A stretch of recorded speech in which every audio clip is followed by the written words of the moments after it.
Habari na karibu mtazamaji wa IBN TV Afrika popote pale ulipo. Tunakukaribisha katika kipindi chetu hiki, kipindi maalum kabisa. Leo tuko hapa barabara ya CVU katika jumba la utamaduni la Urusi, mahali ambapo kongamano la ufunguzi wa kitabu cha ndugu yetu Omar Bajun umefanyika, lakini pia ukiambatana na namna ambavyo watu mbalimbali maarufu wameweza kuzungumza kuhusiana na kadhia ya Palestina.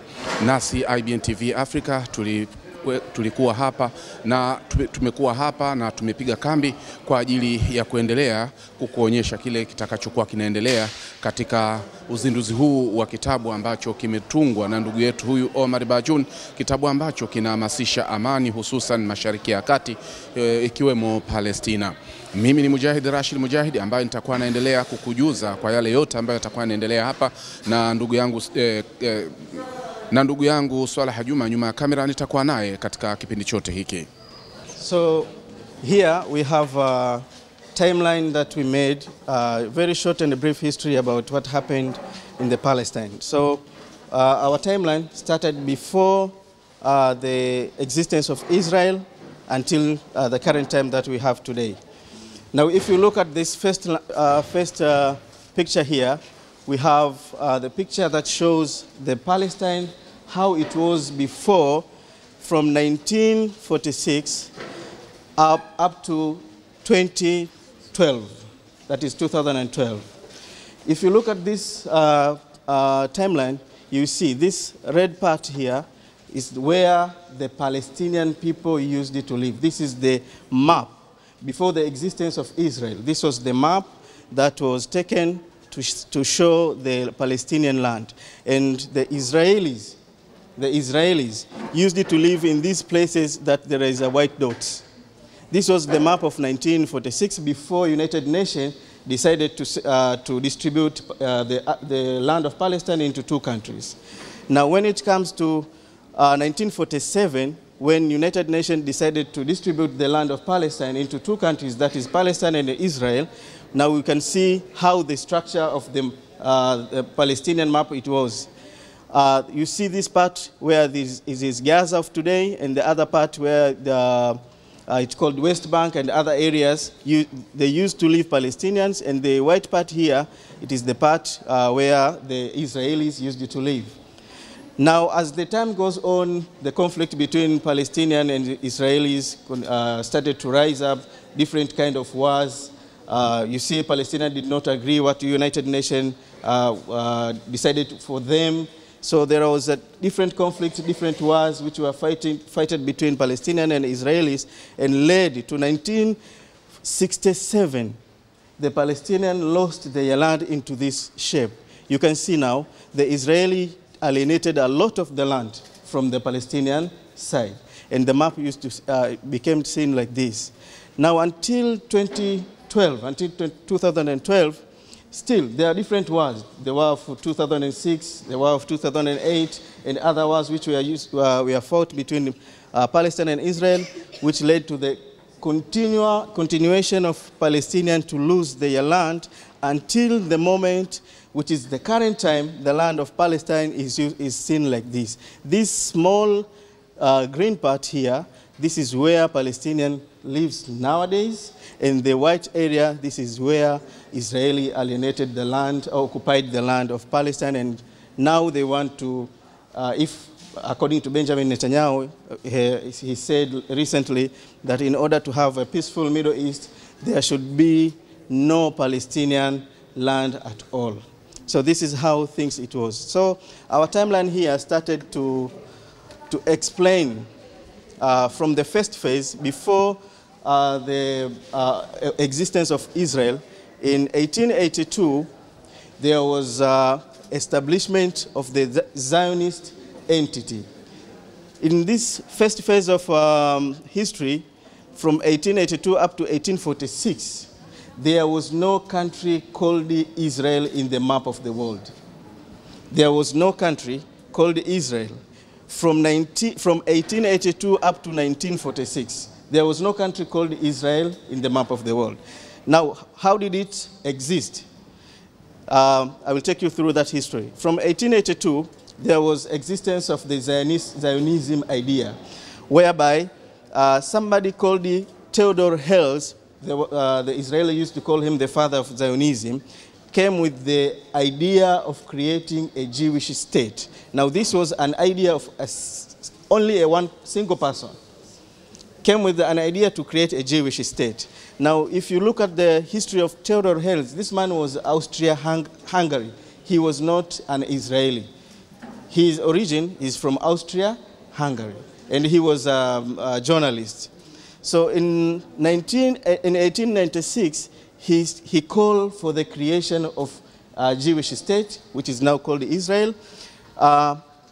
In 1916, there was a secret agreement which was signed between the British and the French. Now, this time, it was during the colonial era in Middle East countries and even in Africa and other parts where the colonialism existed. So in 1916, there was an agreement, secret agreement, which was done by the British and the French called the Sykes-Picot Secret Agreement. Now, this Sykes-Picot agreement was signed in order to divide the land of the Middle East, especially the Palestinian land. Why? Because the Jewish state, from the call of Theodor Herzl, it was supposed to be introduced in the Middle East. Now, where is the place? They did not know by that time. But these two generals here, they decided to make the Sykes-Picot Secret Agreement in order to divide the land in the Middle East, and they chose Palestine to be the suitable area. In 1917, then there was a foreign minister of British government called the Balfour, signed something called the Balfour Declaration, which gave permission for the Israelis, for the Jewish to create, how to establish the Jewish government in the Arab land, which was the Arab land, which was given by the Balfour. Still, it was a Palestine land. Now, if until this 1917, there was no Israeli. There was no country called Israel. Then we go until 1929. Before 1929, the Jews started to migrate from different parts of the world into the Arab areas, especially the country of Palestine. Now, the Palestinians, before used to welcome them. You know, Arab people are very kind people. Huh? When someone comes to them, they welcome and they start to live with them. It is very easy for them to welcome a lot of guests in their countries. But they started to get shocked when seeing a lot of migrants from Jewish state, from Jewish community migrating to their countries. So they started to resist the migration of Jewish. So in 1929, there was the first uprising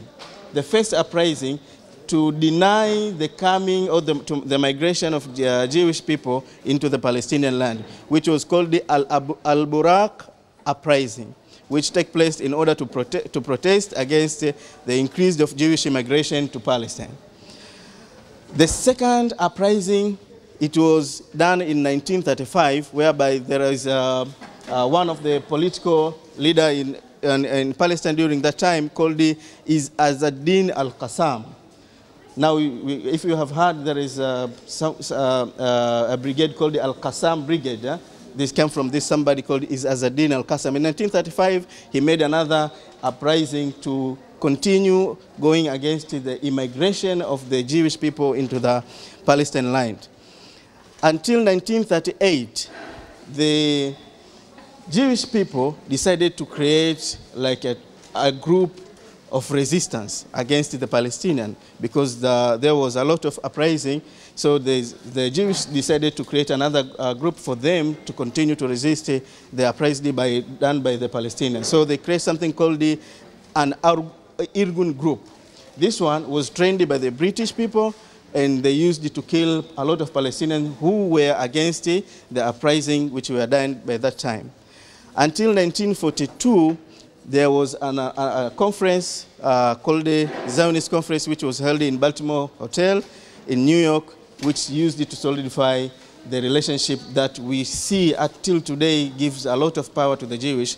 This relation was done between the United States of America and the Zionists. Now, until 1942, if you can see from this first phase of timeline, there was no country called Israel. So now, according to time, I will take you in a very fast way. So until 1945, where there was a lot of wars, and there is United Nations decided to call for something called the ceasefire, as they're trying to do it right now. And when they called for ceasefire, they decided to distribute the land, to divide the land of Palestinians into two countries, Palestine and Israel. So in 1947, after the failure of League of Nations, here comes the United Nations. Then the United Nations in 1947 come with the resolution number 181, which aimed to distribute the land of Palestine, whereby the Palestinians refused it. They did not agree with that resolution. Now in 1948, there was the first Nakba happened in the land of Palestine. Now what is Nakba? This was the mass, the time whereby a large number of people from Palestine were taken out of their country. They were taken out from their areas by the Israelis through through war and other means. And from that year, that is the May 1948, it was the time where Israel country was introduced. So Israel was existed in 15th of May 1948 in the land of Palestine. This is where? Thank you. Okay, just 5 minutes, I will finish it. So in 15 May 1948, this is where Israel existed in the map of the world. Now from that, because of time, I will just wrap it up. From this time until today, as you can see from different medias, from different sources, Palestinians continue to resist, and large number of Palestinian people have been killed. Now we see Israel are getting power, are getting armed, are getting ammunitions, are getting different support from different countries like Britain, like United States of America, like other Western powerful countries. And the Palestinians, unfortunately, do not have anyone to support them. So I think from this event, we can raise our voice to support the Palestinians. Even though we don't have enough power to give them, we don't have enough resources to give them, we don't have a lot of things to give them so that they can continue to struggle for their land, but still for events like this, we can help to raise the voices and awareness to the people so that this awareness can continue to raise the voice of the Palestinians until the time they get their land back and return to their homes. Thank you very much for listening. Thank you. And both of them? Okay. And it has been going through some occupations since the establishment of the Israeli state. And since we are a sovereign state, we have the biggest community of Palestinian refugees, and we are proud to say that. And we are proud to be standing with Palestine since 1948 and now even more since October 7th. And we will continue to do so, and we hope to free Palestine and free Lebanon and peace in the region.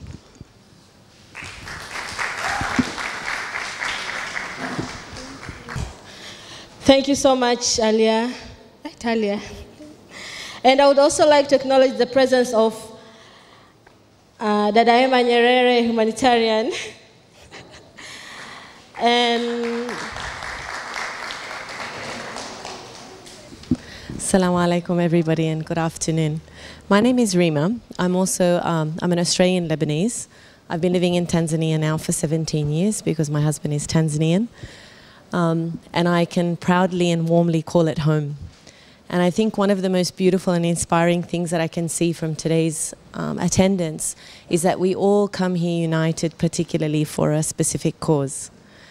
And I think that's sometimes becoming lost in our journey to understand Palestine and the freedom of the Palestinian people as something that is shared by every human being, regardless of your nationality, regardless of your religion. And I think this awakening that's happened since the unfortunate events of October 7th has really helped us to connect with each other as human beings. I think one of the things, sorry, this is very impromptu and it can be a bit emotional. I think one of the things is Lebanon is not a country in isolation that has experienced the side effects and the spillover of occupation. Our region, and I talk about the Middle East, has a deep history of trauma based on occupation. And we as children of the diaspora, whether they be Palestinian or Lebanese, have grown up hearing those histories from our parents. And sometimes when you see the aggression in our generation now, we realize how deeply rooted that trauma is. And one thing I've come to appreciate as a parent, as a woman, and as a global citizen, is that when do we stop these cyclical traumas that keep happening from one generation to another? When do we prioritize the value of human life over borders, over politics, over religious arguments, over ideologies that are constantly conflicting? You know, at what point are our international organizations going to support rights of human beings in general? When are we going to see each other as just as valuable as each other, rather than our value resting on a particular ideology or a particular economic status or a particular religion? And I feel very passionately about this cause because I feel like we've lost, to a certain extent, our humanity, and we need to regain that. So I hope that you share the same sentiment. And I would ask us all to take a minute to pray for people under oppression, for people who have lost their livelihood, their homes, their future to an extent, and who will have to now, as a process of this conflict, rebuild this again, generation after generation. So if you can take a minute just to remember them, to pray for them, to connect with them as our fellow human beings. Thank you. I've got word that the ambassador is here, so I would like, when he is on his way inside, I would like all of us to stand, and we will play the Viva Palestine song, so we can welcome him.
in balancing the beam of justice and humanity.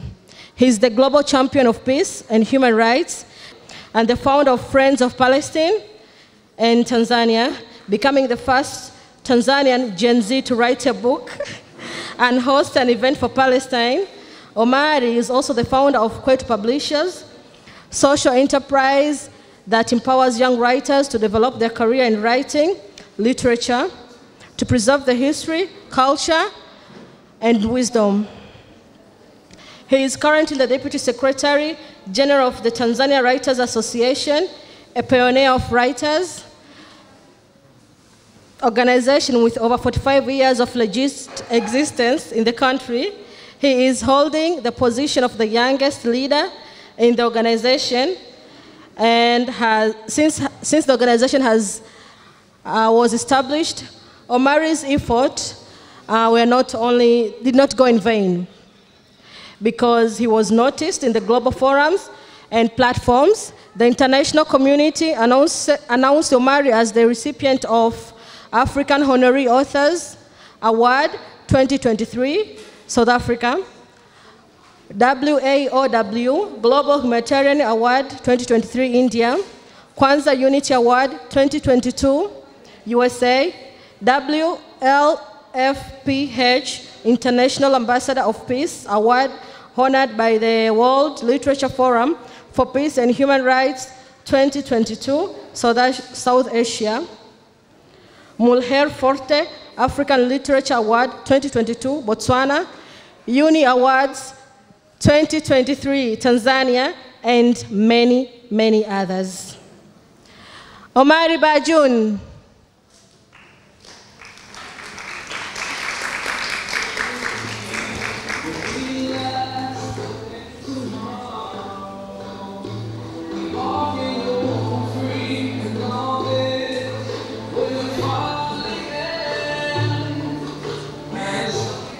That was a long performance.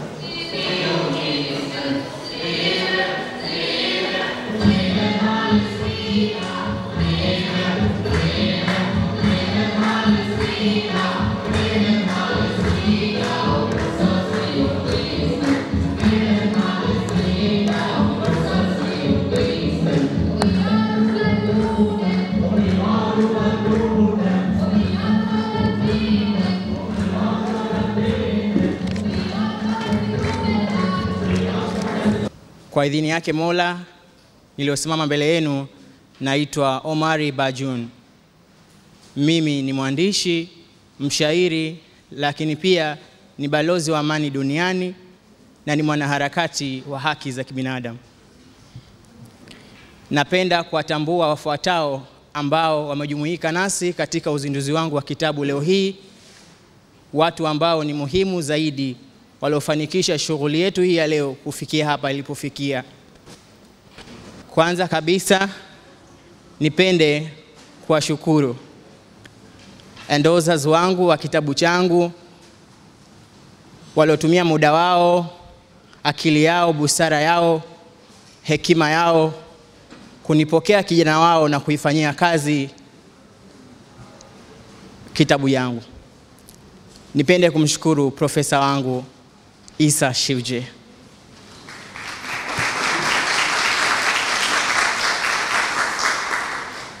Nipende kumshukuru, japo hatunaye leo hii hapa ukumbini, Bwana Richard Mabala.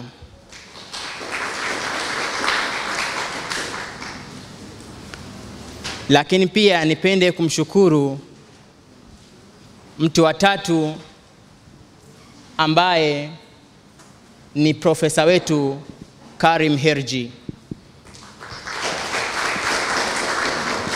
Kwa upekee kabisa, katika watu ambao walitupokea wakafunua vifua vyao na mikono yao kutukaribisha kwa mapenzi ya dhati, nipende kumtambulisha kwenu na kumshukuru ndugu yetu, baba yetu, mwalimu wetu, Mr. Walter Bugoya.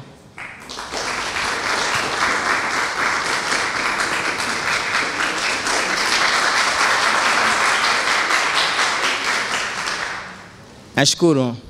Nipende pia kumshukuru dada, mama, mwanaharakati, mpigania haki, mkombozi, lakini pia mpenda vijana, mama yetu Emma Nyerere.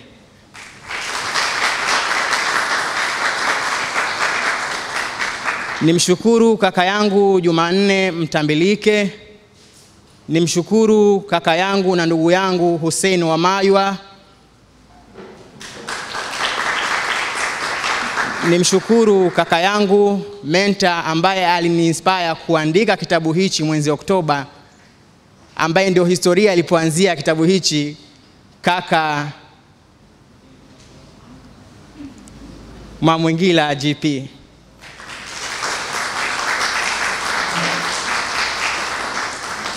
Lakini mwisho, katika wale ambao wamekuwa upande wangu wa karibu,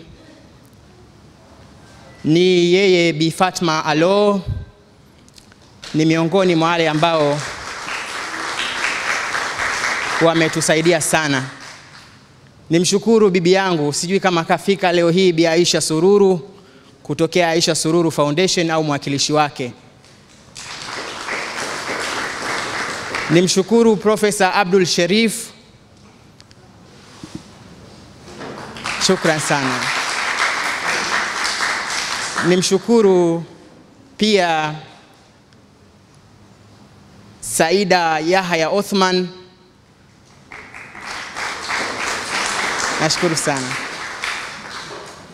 Na mwisho, kwa mapenzi ya dhati yaliyojaa mahaba, nimkaribishe kwa kumtambulisha mama yangu kipenzi, Mwajuma Ibrahim.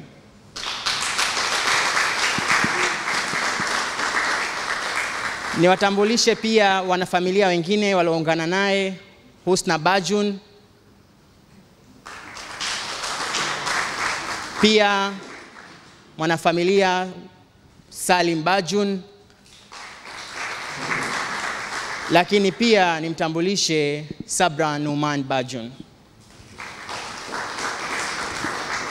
Dear guests, I was introducing and giving acknowledgement to all the supporters who were with me from the beginning, and from their names, everything was possible today.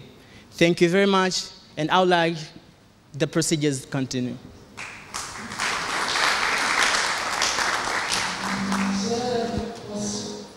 I would like to take this chance in a great honor and respect to welcome our very own ambassador of the State of Palestine for his speech. Please welcome.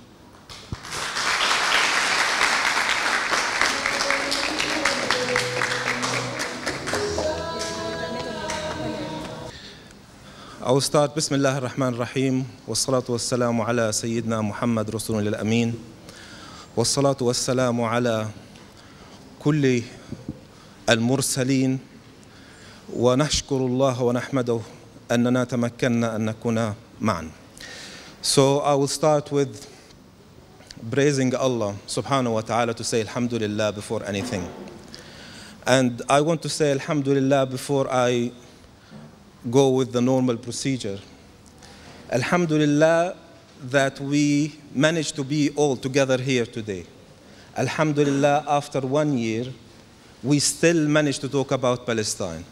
Alhamdulillah that we all together as human beings managed to be together in this hall against all of that might, strength, money, power, countries, and the biggest army, the biggest force on earth was trying to stop such a meeting and such a gathering all over the world.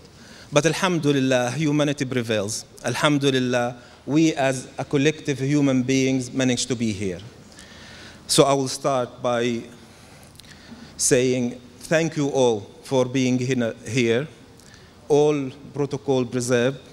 I might not have the list that my brother have to acknowledge and to appreciate, but I appreciate all of you for being here today.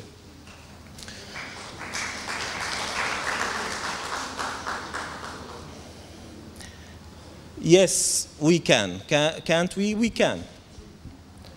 Can we be? Yes, we can. Can they stop us from being? No, they can't. Are we in the same level of might? No, we are not. But do we exist? Yes, we do. Did they try to stop our existence? Yes, they did.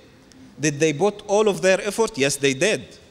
Did they win the war after war after? Yes, they did. But did we disappear? No. Did we stop? No. Did we say we forget? No. We are still here. After, my brother asked me, after 1 year, what are you going to say? It's not after 1 year. And I'm not going to read from my speech. It is after 100 years. Our struggle did not start last year on the 7th of October. For the last 100 years, we are in this situation similarly exactly like what happened on the 7th of October and afterwards. We are fighting this war for this last 100 years. Since I was born, I know nothing but Israeli army chasing us. Israeli army is after us. They come to my house, they arrest me, they arrest my brother, they kill my neighbor, they shoot in this house, they demolish the house next door. They take somebody of my family as a prisoner. They killed some of my relatives from that town or somebody who we know from this. This is a daily life. This is what we hear every day. This is what we know every day. But the tragedy, thankful to God first, but thankful to the media, and thankful also for this young generation of today. This young generation of today has proven that they could do what we could not do as an older generation. Maybe my generation or the generation of my father was depressed, or they felt they were defeated, or they felt they could not resist as they should, or they felt that there is no support, there is no hope, we don't have supporters, we don't have friends, we don't have people who can fight with us. Yes, but thankful today that there is a new generation, the second and the third and the fourth generation of our peoples in the region said, no, we cannot accept this narrative anymore.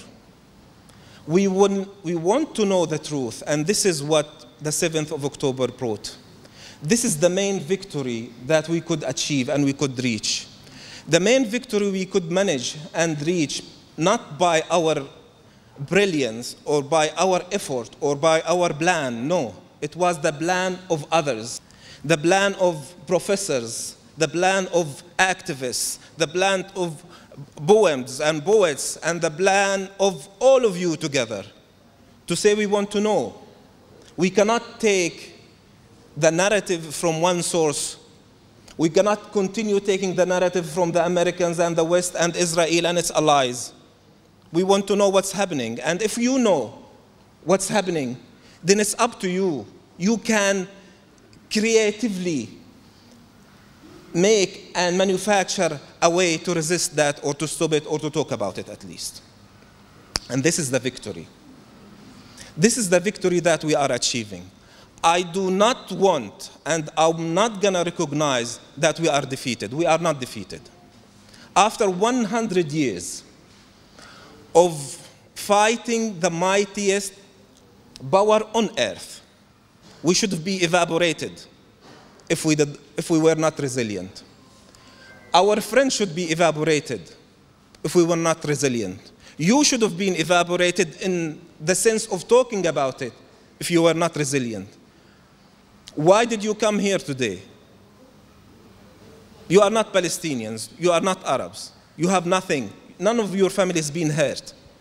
But you took your weekend off, and you came here today to show, and to show our enemies that there is some people on this earth who cares.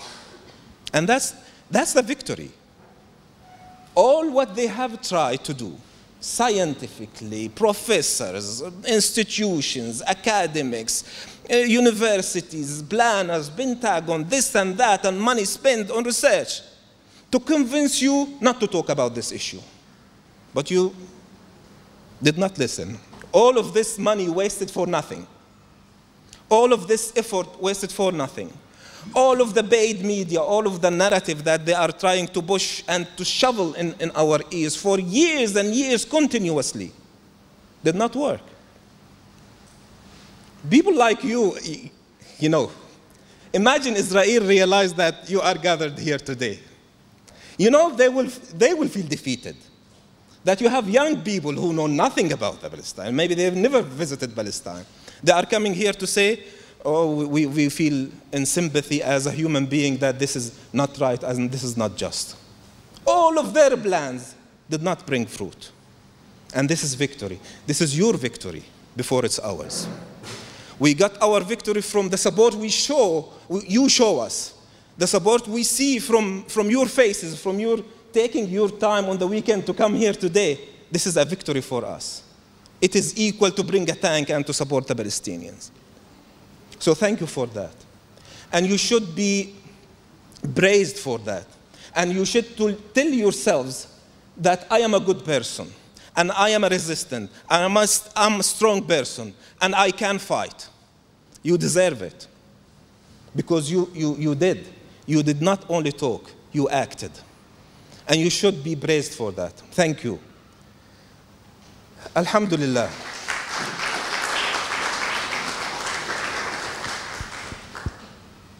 I think media, especially social media, could manage to bring much of the information needed to make up your mind about what is the situation in Palestine. Why are the Palestinians being fought in this manner? Why Israel is there? What does Israel want? What does who behind Israel stands want? What do they want exactly? What is this narrative and this illusion that they created that give them the right to do what they are doing? Israel killed, injured, displaced more than 30% of the Palestinian people in Gaza. If we compare this to the numbers in America, we are talking about 100 million people has been punished. Imagine this.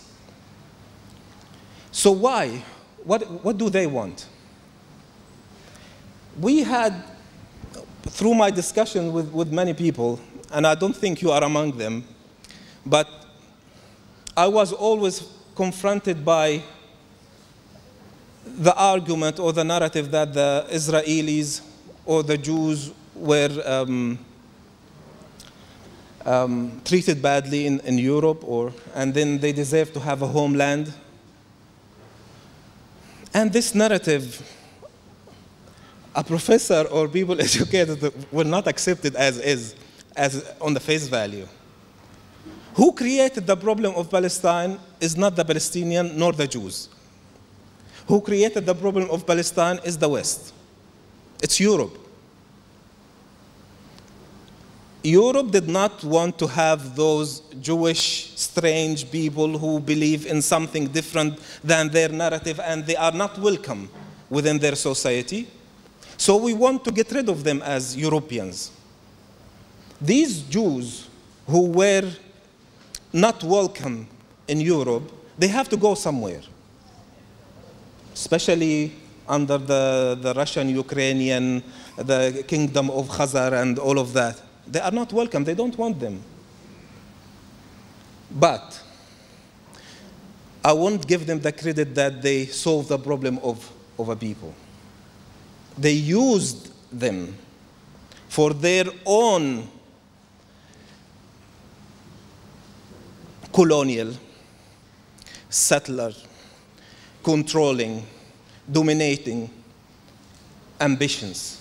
We can put those people in Palestine, kill the Arab world of being connected anymore, separate the African part of the Arab world from the Asian world, and we keep a country there that keep the whole area inflicted with problems and wars and economical suffering, and then we can be the God that they will come back to us whenever they have a problem.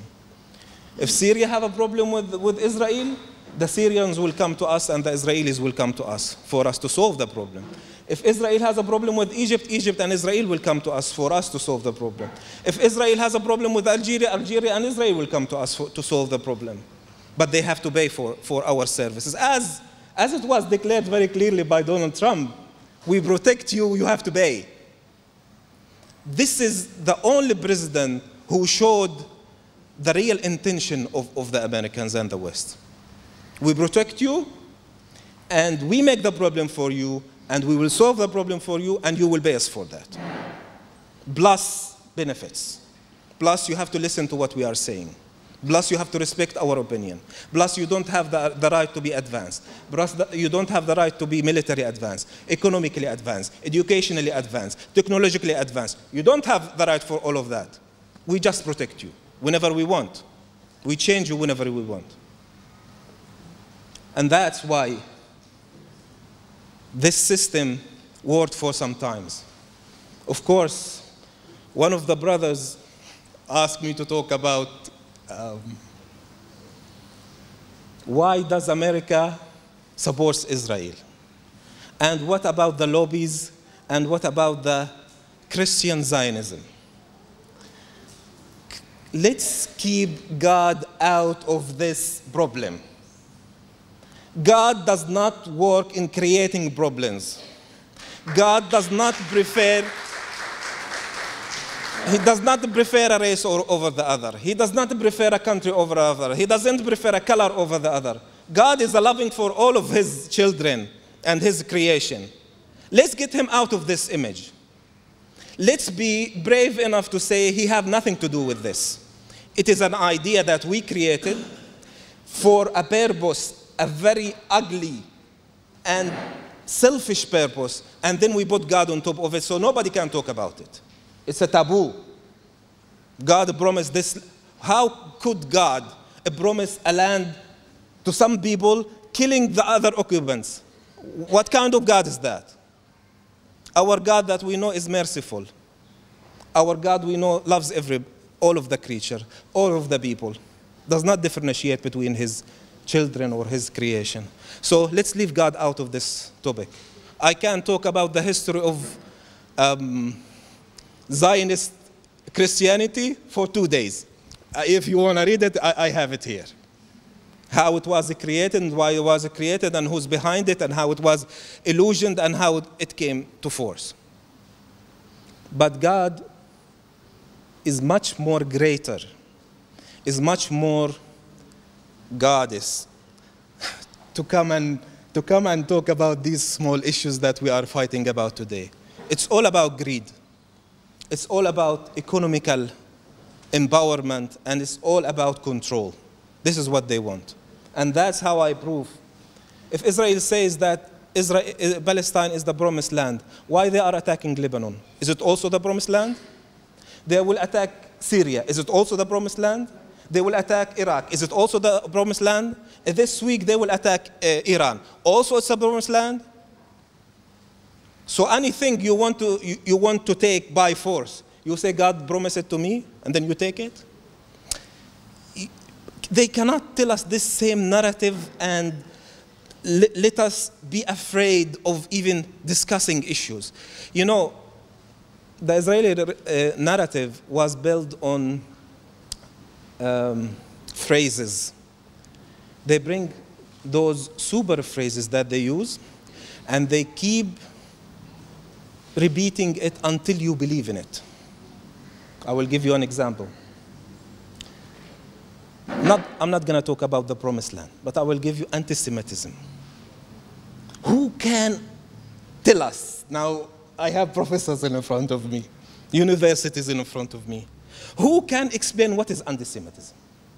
Nobody. It's a taboo. You don't know about it. You don't talk about, we tell you if you are anti-Semitic or not.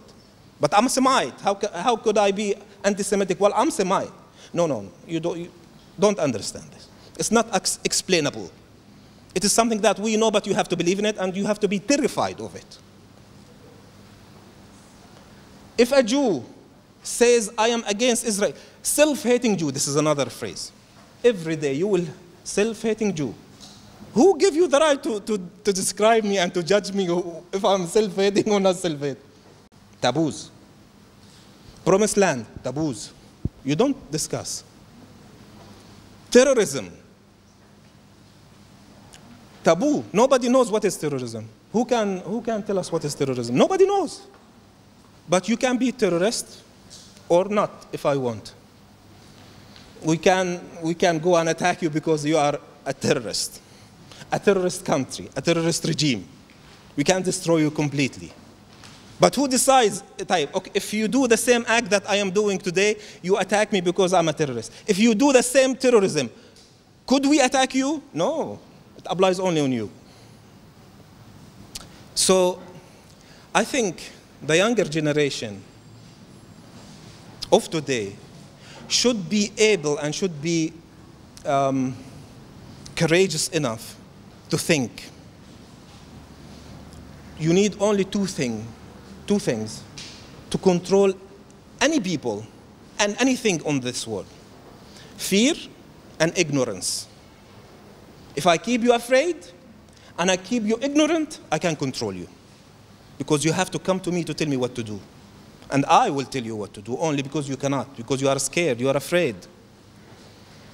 So, the narrative Israel used is not more than words, than media, than illusions that they created.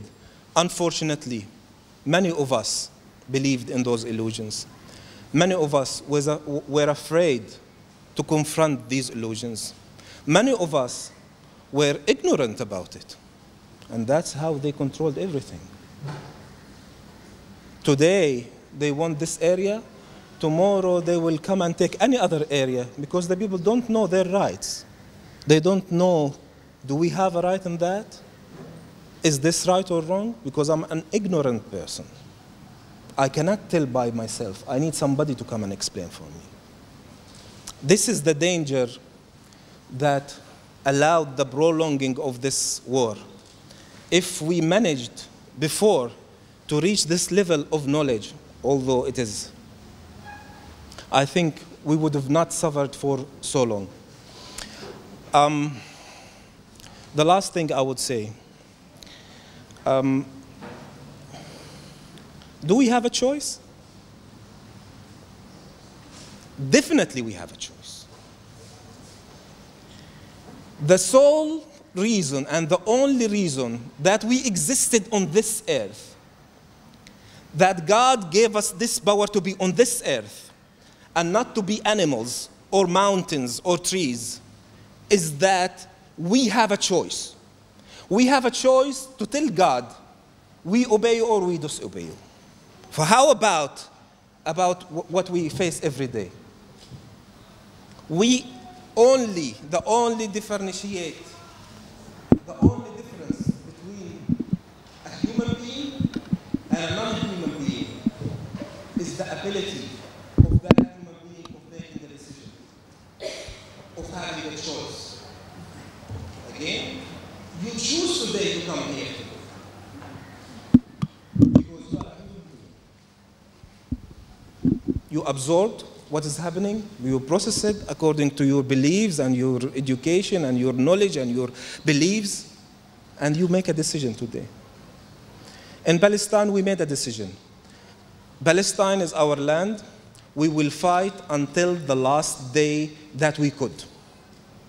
This is our land, irrespective and indifference to the might, to the forces, to the money, to the media, to the coalition, to the allies that they have, we will fight until we finish or we prevail.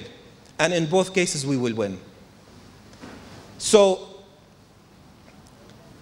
I want to say to you, my fellow human beings, and my respected choice makers, winning is a matter of believing. I believe I am right, and I believe that my people have the right to exist like anybody, like any other nation. And we are not demanding the land of the US or the land of Australia. We are demanding our own land, to live in it in a peaceful manner, in a civilized manner. Israel, before it came, The occupation of Israel was a furnished house. Israel came to Palestine. Palestine had ministries, hospitals, centers, merchants, ports, airports, infrastructure, everything as a current modern state have, it was in Palestine. Israel did not make an effort to build anything when they occupied Palestine. We were in a situation better than many countries of today. So this is what we are fighting for. Our right to exist, our right to be recognized, our right to be a human being, and this is a choice that we made. This is a choice that God created me to make, and I'm making that choice. I want to live in peace, and I want to live in dignity. Let it take another 100 years. We want to live in a free, independent, democratic Palestine. Thank you so much.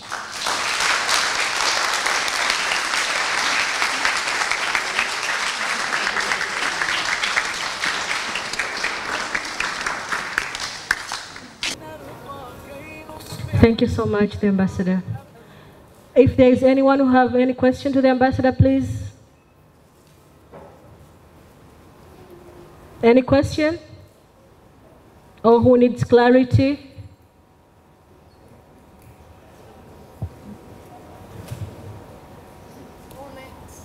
Comments? Social media, how people in Palestine have resilience. But today, when you walk up the stage, I could see it in you, subhanAllah. You have resilience. I wish I could have that. You are just amazing. You are remarkable. And the fact that you say you are thankful that we are here, and you really respected that, also made me see how grateful you are.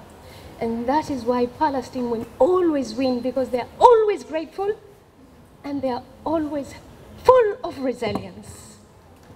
I saw that in you, subhanAllah. May Allah increase in you. Ameen. That's it. Thank you. The most resilient, you know, whenever I think about her name or her name comes up, I will say, why does she do this? What is it for her? You know, there's a person, since I came to this country, that was always smiling and always ready and always do things without nobody asking him. These people, they have formulated a gathering. Nobody asked them to do so. Although there was something similar, but they, you know, I don't have enough words to express my admire for this person, that she was always there. She's always smiling. She's always helping. She's always trying. She's always coming to the embassy, pushing me, do this, do that, let's make this. That's what I respect. That's a person that I learn from. I respect so much. I know she doesn't want me to say her name. And I know I respect that too. But God, you know, knows. The human beings knows. Our gathering here knows. Thank you so much.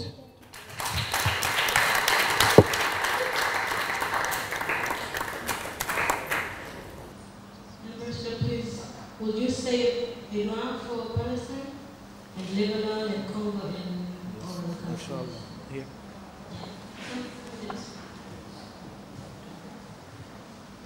بسم الله الرحمن الرحيم والصلاة والسلام على رسوله الأمين وعلى صحبه أجمعين. اللهم إنا نسألك في هذا الجمع جمعا محفورا وذنبا مغفورا.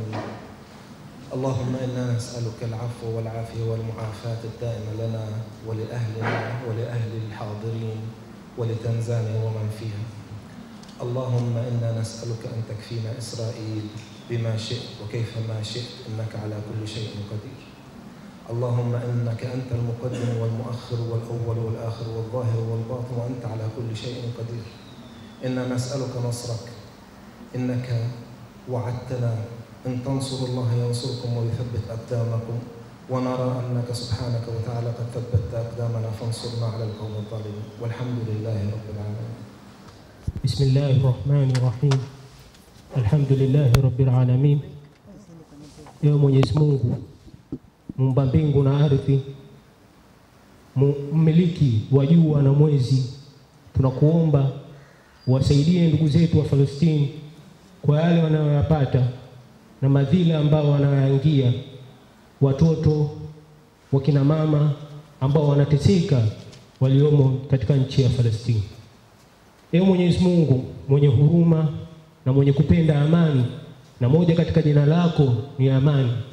Ewe Mwenyezi Mungu tunakuomba wasaidie na ndugu zetu wa Lebanon, Kongo, Sudani na ulimwengu mzima uwe wa amani. Hakika tukiishi kwa amani tutakuabudu vizuri ewe Mola wetu. Tunakuomba kwa msaada wako, hakika sisi hatuna pa kwenda ila kwako. Walhamdulillahi rabbil alamin. Thank you so much. We'll be going for a quick break, but before that, I would like to hear a poem from Professor Isa Shifji.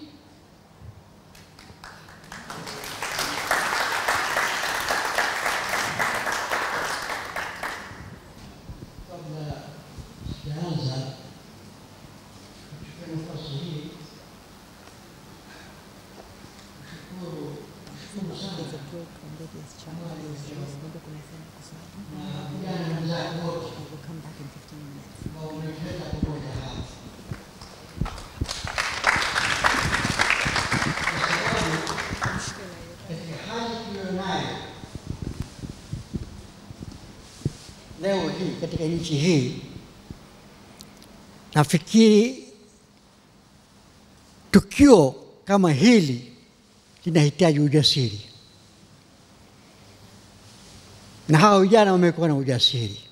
Hao vijana wote tunaona hapa, sisi wazee tumekaa kimya. Kwa hivyo Omari na vijana wote mlioandahi, nawashukuru sana, asanteni sana.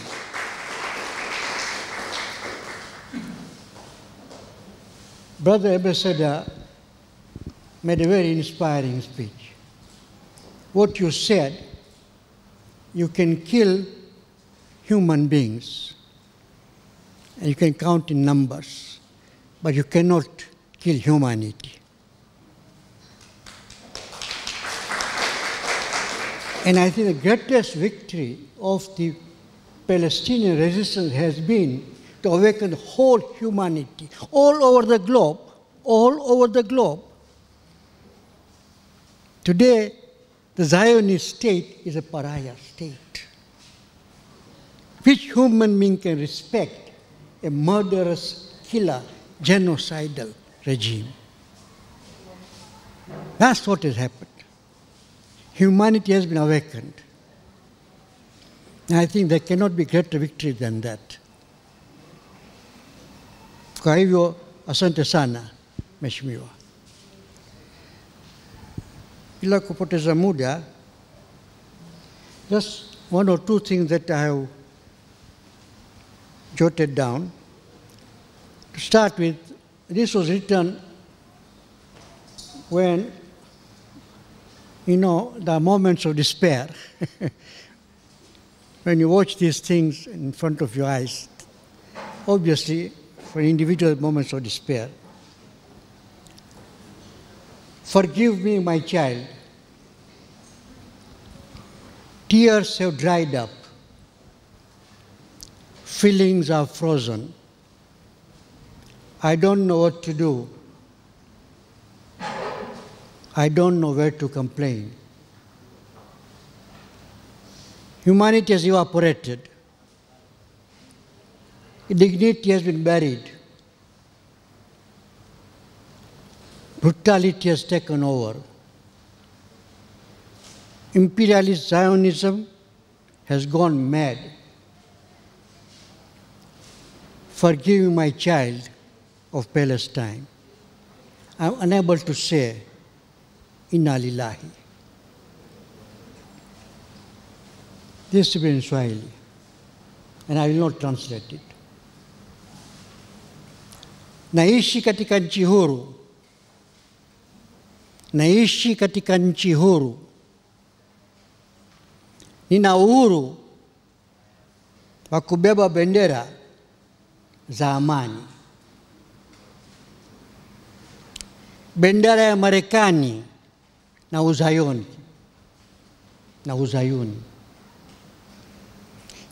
Nina uhuru wa kutetea amani. Amani barani Ulaya. Naishi katika nchi huru. Naambiwa hakuna uhuru usio na mipaka.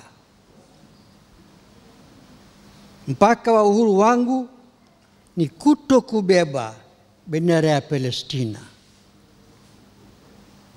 Kuto kufanya mbio za amani. Kuto kutetea haki za watoto wa Palestina kuishi. Naishi katika nchi huru. Asanteni.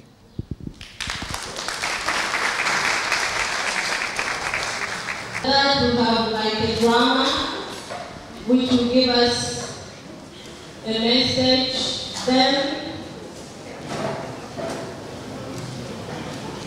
Then we want to pray, please on stage. Good afternoon. Good afternoon, everyone. My name is Brian Elias Luisa. The stage name is Brio Poet. I'm going to recite the poem. The title is Niende Wapi. Niende Wapi Mimi. Or in English, where should I go? I will start. Niende Wapi Mimi. In our darkest and scaring day and nights, when we had no hope to see the lights, our souls feel like a rotten meat where the house flies meet. Niende wapi mimi? The wind is blowing like a hurricane, and the restraining runs where the hawks, eagles, and hyenas feeds on the bloody land. Blood starts splashing from the wounds. Niende wapi mimi? Bullets are flying, children are dying, mothers are crying and sobbing. Instantly, savages are hiding behind the black and the red towel. Too many hands evaporate into thin air. Niende wapi mimi? Niende wapi mimi? Too many hearts are washed into tears. Too many gunshots echo in our ears. Too many people are filled with fears, while more people and soldiers were in the heaven's bed where they have a rest and peace. Niende wapi mimi? No more peace. We are surrounded with chaos. No more laughters on our faces. No more friends, only enemies meandering on our lands. The grounds, our hands are full of blood. The ground eats us without our will. The UN has become a truthless dog. Niende wapi mimi? Niende wapi mimi? Machozi yanitiririka mimi. Kama paa linalovuja, sina pa kuweka sura yangu iliyojaa vumbi na kelele za risasi na vifo na makovu ya risasi na mabomu. Sio mimi wala ardhi, machozi yatububujika sote kama chemichemi iliyo jangwani. Niende wapi mimi? Niende wapi mimi? Sio Gaza, sio Lebanon. Kumetapakaa mvinyo usionyweka kwa amani wala kwa furaha. Mikono ya tetema, miguu ya gongana. Tumekuwa kama machokoraa nyumbani kwetu. Milango imefungwa, hakuna pa kutokea. Nafsi zetu zateketea kama bushfire. Niende wapi mimi? Thank you. Free the Palestine.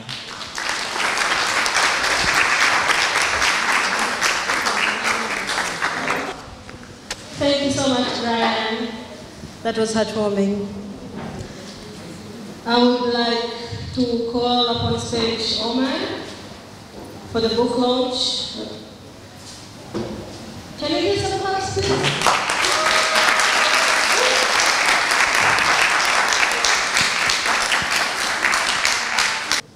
Salam again.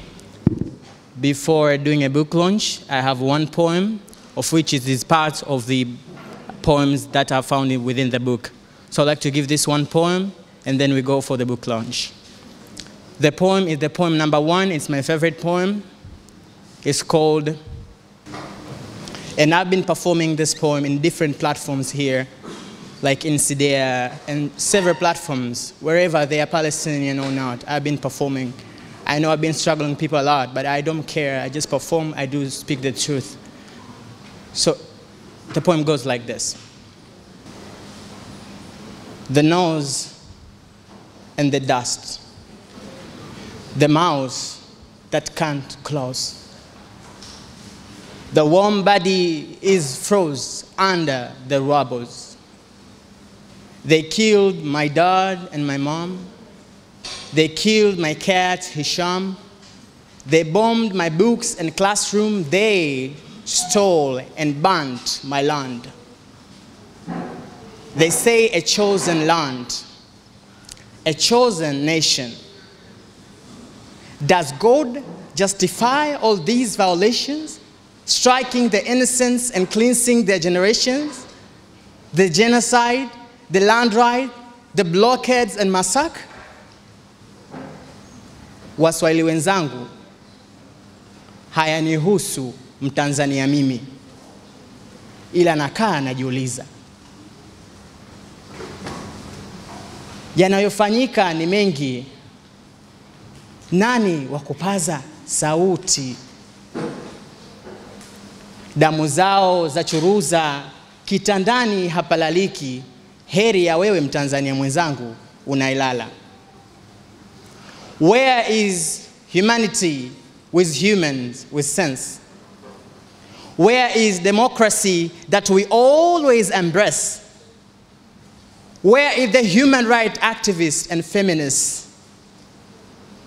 Where is the free state of Palestine? Can you hear the screams of children in Gaza?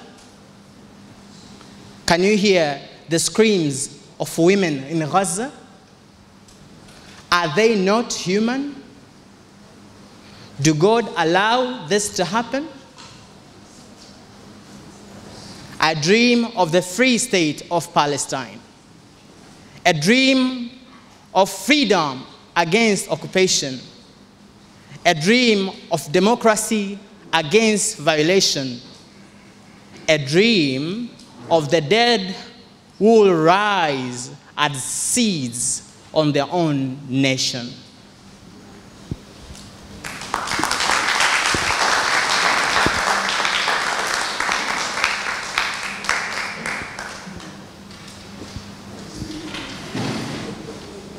Napenda kuzindua kitabu changu, na katika zoezi hilo naomba kuwakaribisha wafuatao. I would like now to launch my book, and going to that procedure, I would like to invite upstage the following people.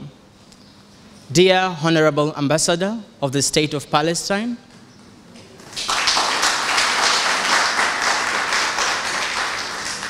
my endorser, dear Professor Isa Shivji,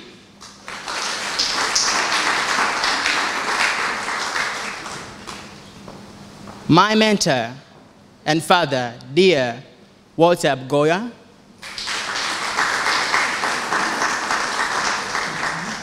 my sister and mother, dear Emma Nyerere.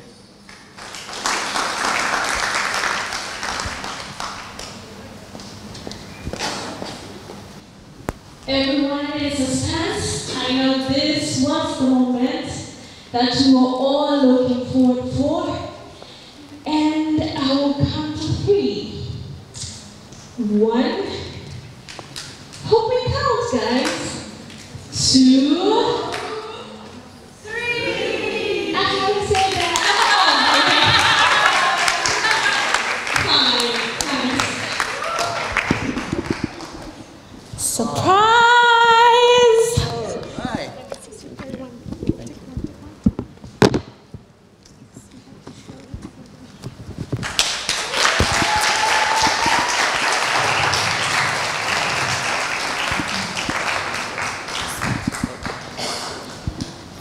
Ladies and gentlemen, is the suspense over? Are you all so excited? Because I am. Yes, the photographers, please take pictures. Okay. We actually forgot to call Mama.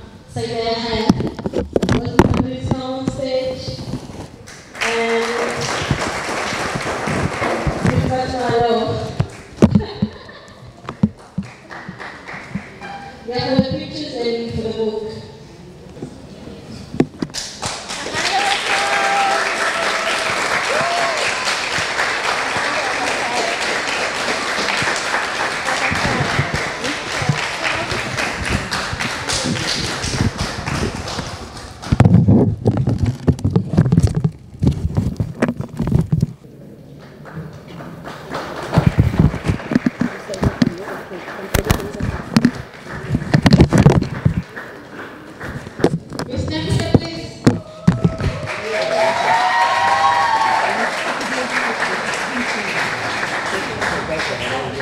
Nahida Ismail, would like you on stage, please.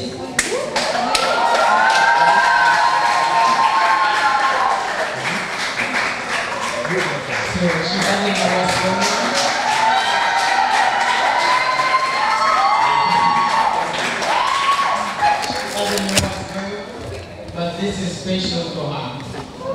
Nahida Ismail has been one of the very supportive persons up to now to the standing of this event. From the sponsors and everything, each and everything, it wasn't be possible without Allah and Nahida. I would like to check, I think the ambassador, you can be the witness for us. Every day to the embassy, every day the appointment of Nahida Ismail. The booths and everything. So we are out of time, but I would like to take 1 minute to recognize the participation, the efforts of which Nahida was been doing. I would like to present my gift, special gift to Nahida. I know it is a surprise. Please.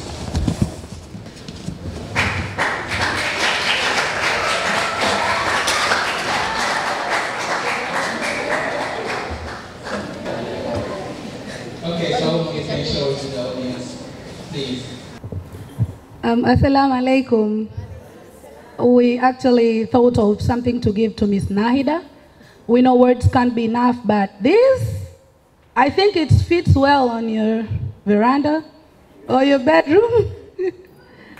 So we have this certificate specially made for you. Friends of Palestine, Tanzania, Certificate of Appreciation. This is to recognize the outstanding efforts by Ms. Nahida Ismail in supporting Palestinian solidarity in Tanzania.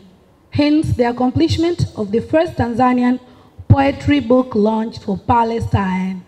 Hands up for Ms. Nahida!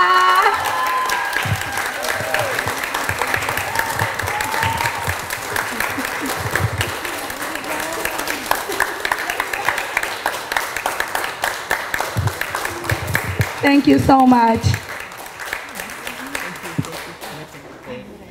Say something to us. Thank you, everyone. I was trying to avoid being on stage. Thank you all for coming here. Thank you to Amari. I think we've been trying to do events for Palestine for some time. And like the ambassador says, that there is fear. There is a problem. You know, we don't go ahead and do this. Actually, I would like to thank Omari. Because of his book, we were able to actually put this together.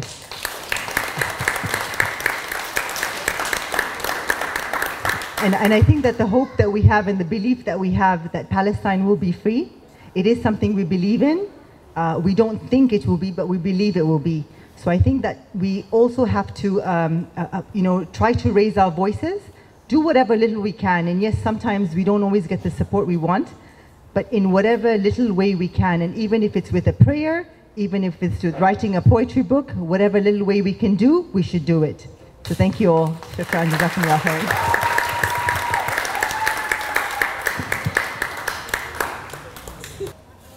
Do we? That boy, he's the first one to say yeah. Okay, now we have a little something for people with sweet tooth. Yes. So, Munira, please. Please, please, please. Buy 1, buy 100, buy 2,000, because all of the money will go to Palestine. So for those who want to buy the books, can go to Saumu. Saumu, please. Saumu will be the one taking notes on context for people who like to buy the books. But also we have 3 books behind. Those books, they are also on sale, and the 50% of the books will go to Palestine. So please buy the books, buy as many as you want. Saumu, she's Saumu. Yeah, and I'd like to insist one thing, dear audience. It is easy to take your money, $1, $2, to donate directly to Gaza and Palestine, right? But why donating or purchasing a book? You are doing 2 things in one mission.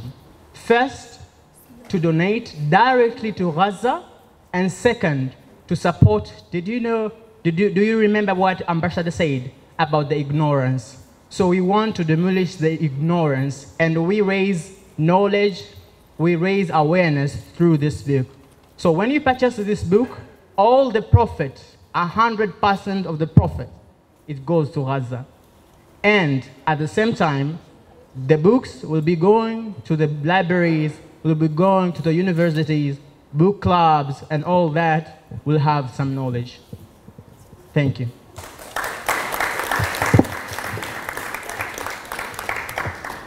Now will you do us the honor?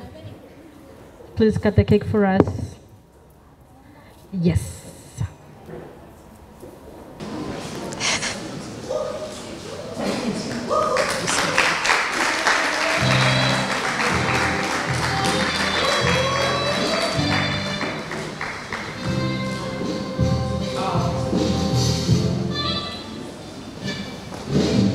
Thank you so much.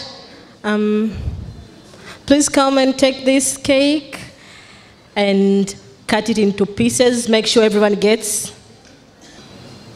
Please make sure everyone gets a cake. Even those who say, I don't eat cake, pack for them. So back to the books. How many would love to buy 100 books? You buy 100 books. MashaAllah, MashaAllah. Thank you. So how many will buy 50 books? You'll buy 50 books. MashaAllah, MashaAllah. How many will buy 50 books again? 30 books? 20 books? 10 books? Okay. The price is 20,000 per book. 20,000 ya Kitanzania. Kwa hiyo unaweza kununua kiasi chochote unachotaka. Vitabu 10, 100, 1000, na pesa yote itaenda Palestine. So who would like to buy 5 books? So who wants to? Some, please. You take take their contacts, and who wants to buy the book? You take the money, and they get the books. There's no need for people to come in forward. So who else wants to buy 5 books? 2 books? 1 book? Okay.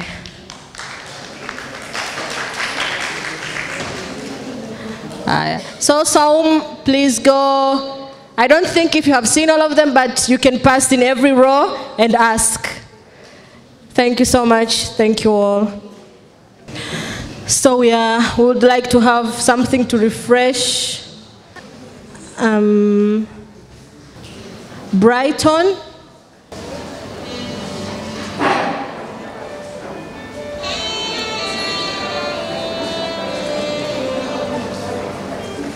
Us has an emergency. So we'll go straight to panel discussion. We'll have a 30 minutes panel. And our moderator who will be leading us is Munira. Munira, please come on stage and introduce your panelists. And I would like Mr. Hassan Rajab to help Munira with the setup. Good evening, ladies and gentlemen. Assalamu alaikum.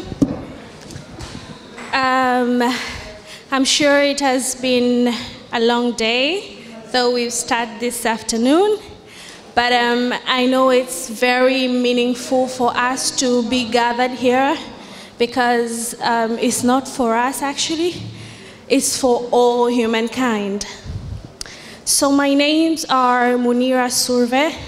I am currently working with Uongozi Institute, but my passion has been speaking. And so, unlike others, they have been doing good with writing, have tried to do good in speaking. Without wasting any further time, I would love to acknowledge my panelists today, Professor Isa Shivji,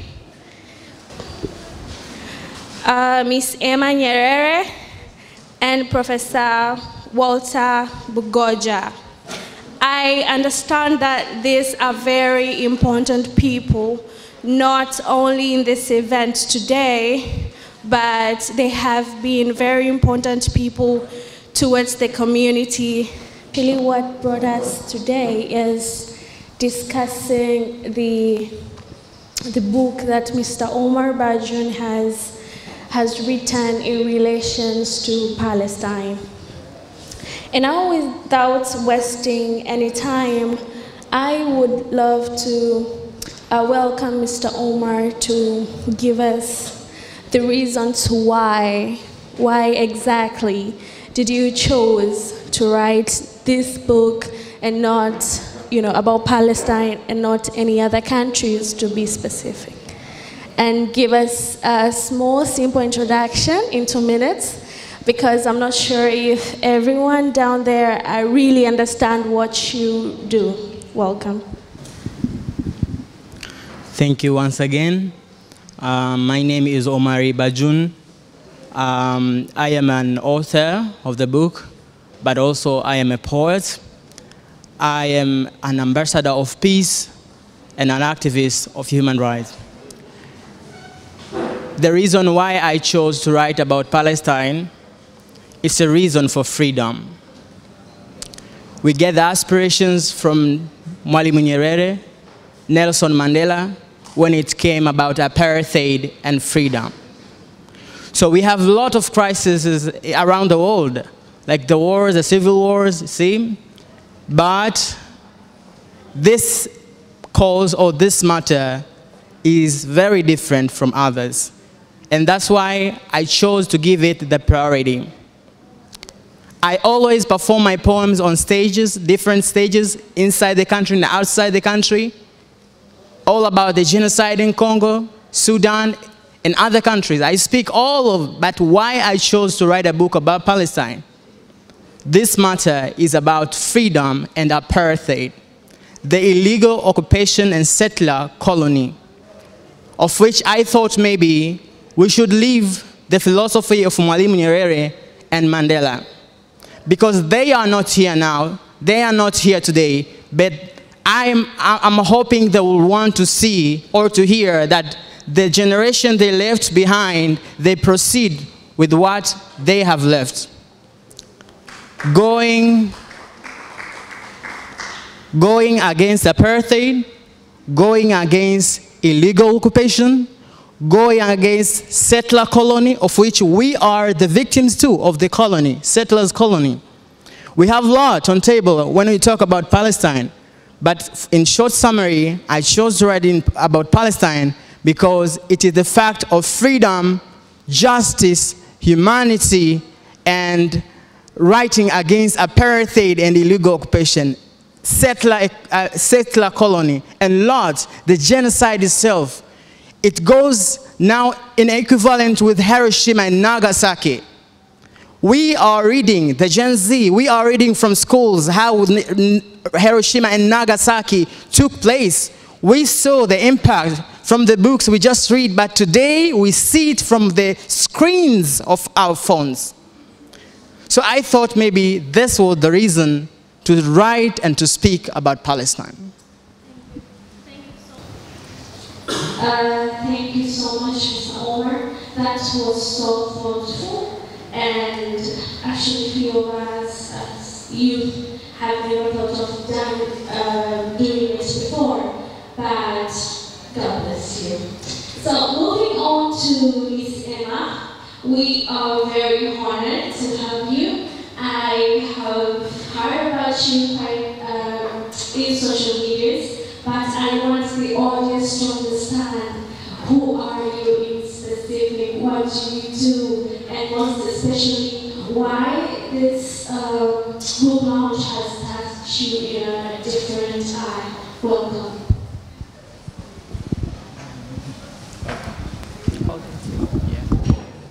Okay. Thank you. Thank you. Your question is very ni swali dogo, lakini kwangu mimi ni kubwa sana. And the reason why I would like to answer this question with my speech, really. I'm not going to be like His Excellency abounding my speech today. I would like to answer with my speech. Why? Because I am very emotional still. It's because I visited the war zone, DRC Congo, North Kivu on April, and then again on July, which is just yesterday. So the things that I've seen there and experienced, the way I see my fellow women and children, the way they're suffering, is still in my head. I'm still emotional. I'm still processing. It's traumatized. So I don't want to be all around when I'm speaking. You know, when you are emotional. I know women there here, they know. When you are emotional, you can be, you know. So I would like to answer with what I have my notes where I prepare for this. First of all, I have to give thanks. I give thanks to Almighty God, the Most High, the Divine, which I depend on my life, my breathing life and everything on.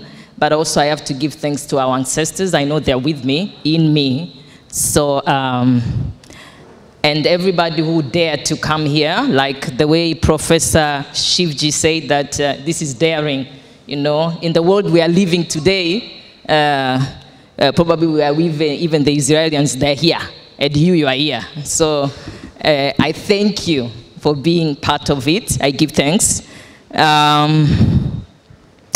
To my elders, all my elders, Shkamo. To my young adults, I'm Jambo. Comrades and friends.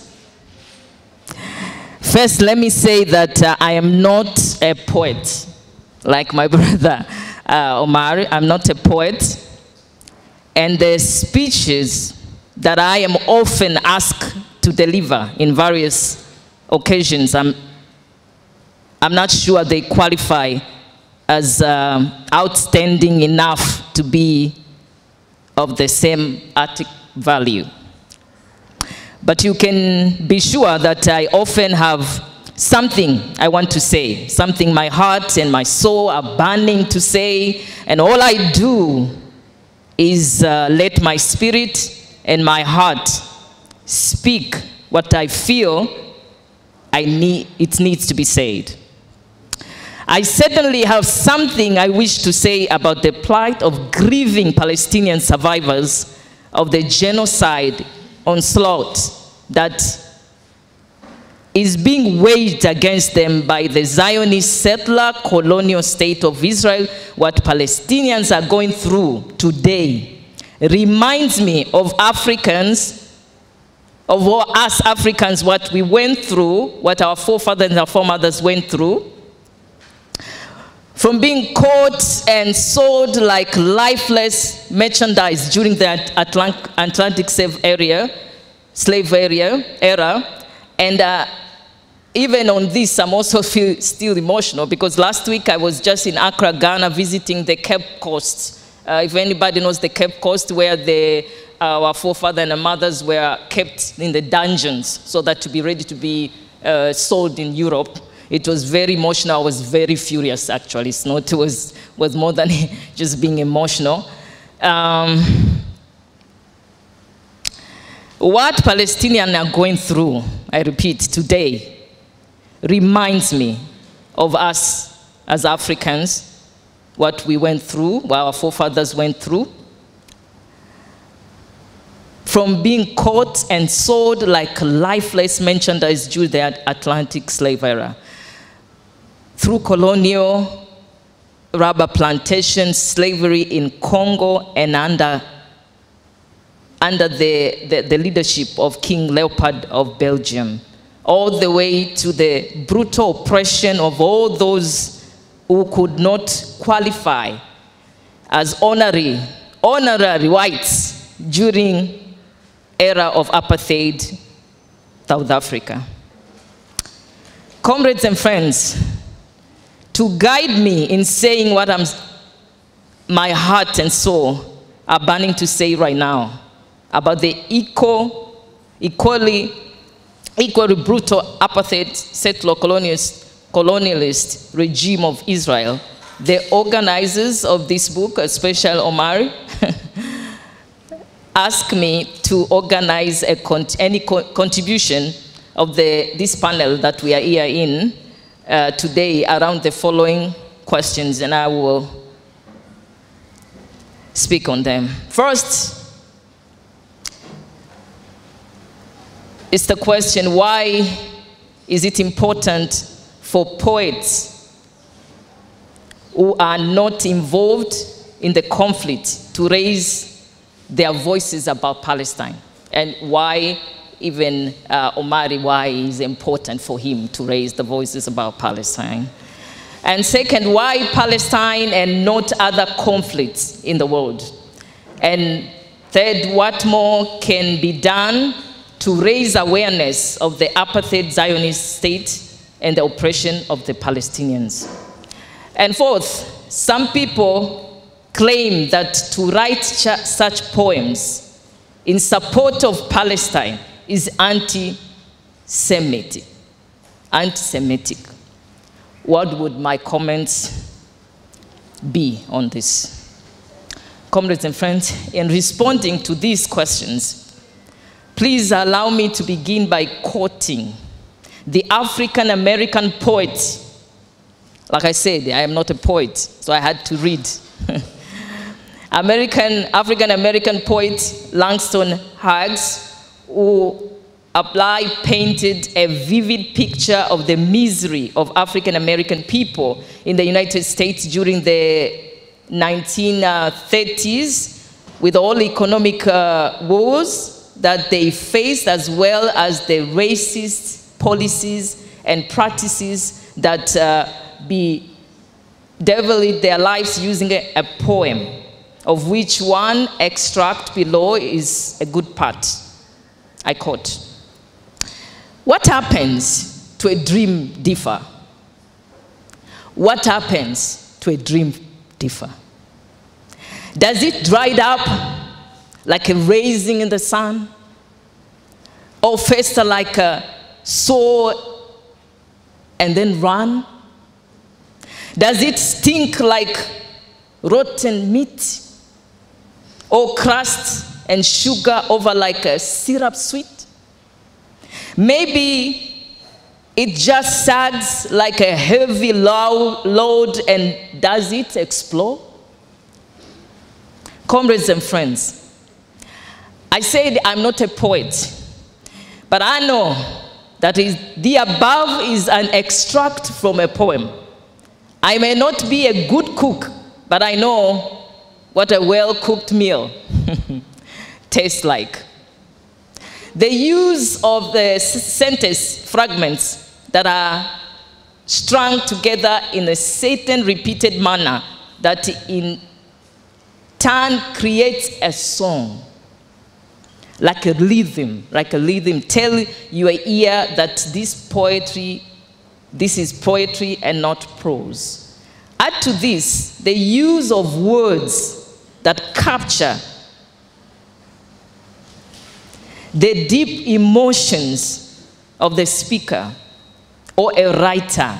It confirms in your mind that this is extract from a poem. I can then answer the first question, which asked by Kaka Omari, why is it important for poets who are not involved in the conflict to raise their voices about Palestine? By saying that poets who are not involved in the conflict should raise their voices about Palestine, because poetry, like music, is a powerful tool for convening deep emotion. I repeat, deep emotions, such as profound grief mixed with the defense of any given oppressed people. So what we are doing, Kaka Omari, is actually the right thing at the right time. Congratulations. I salute you.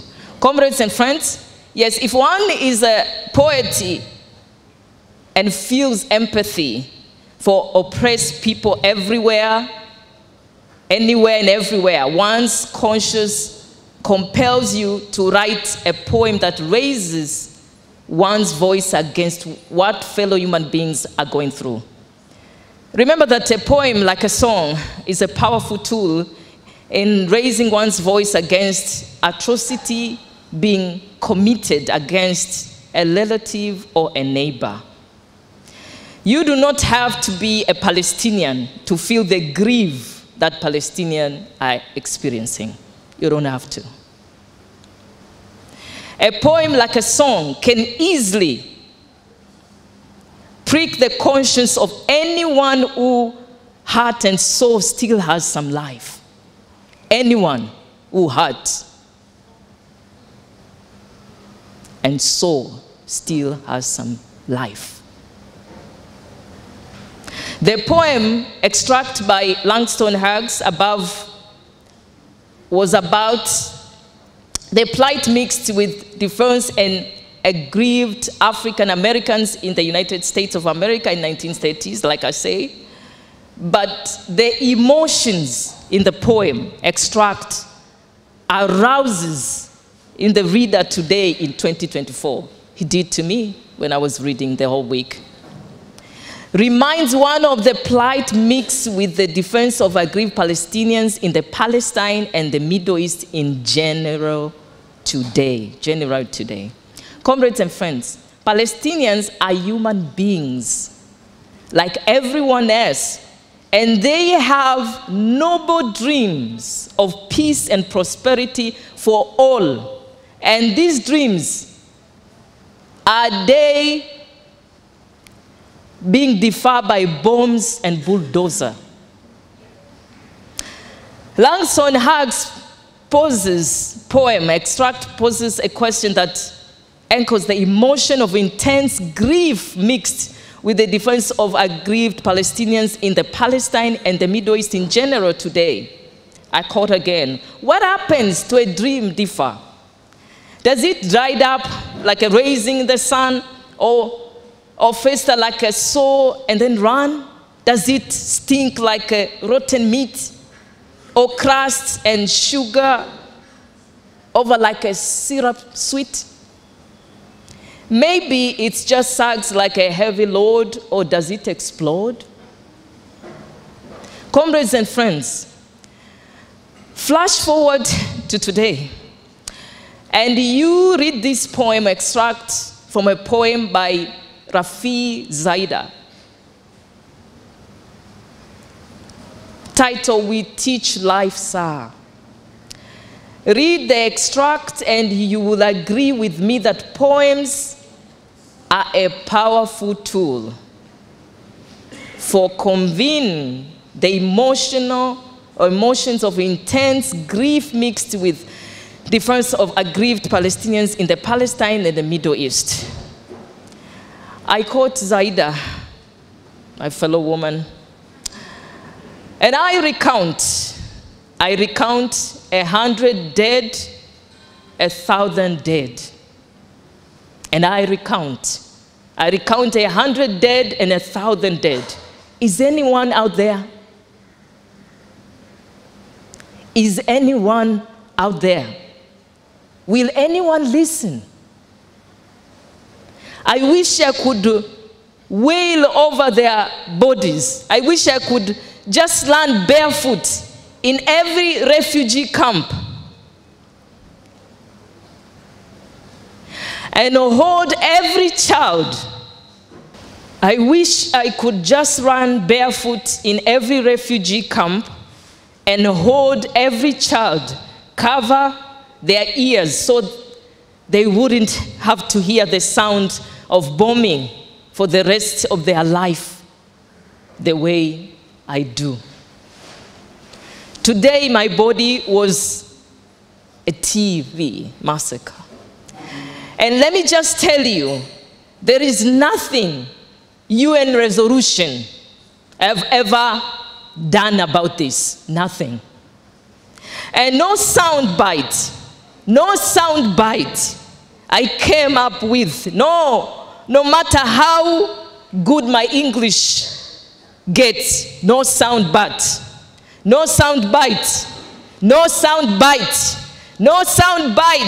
will bring them back to life. No sound bite will fix this.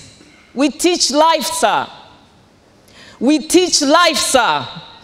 We Palestinians wake up every morning to teach the rest of the world life, sir. Comrades and friends, the second and third question that my brother Mari asked me to help to answer today, I easily responded to after reading the poem I have just read. We teach life, sir. We teach life, sir. To the question as why poems ought to be written, and I will add ought to be read about Palestine and not relating to other conflicts in the world, my answer will be because there is still a lot of confusion in the international arena about what the state of Israel represents. Still. There is still a good number of people who are confused by the efforts of the Zionist movement in the world, who would want to present the state of Israel not as an apartheid settler colonial state that it is, but rather a state promised in some ancient religious writings and whose existence was proclaimed by the United Nations in 1947. Out of sympathy for the suffering that the Jewish people experienced in Nazi Germany.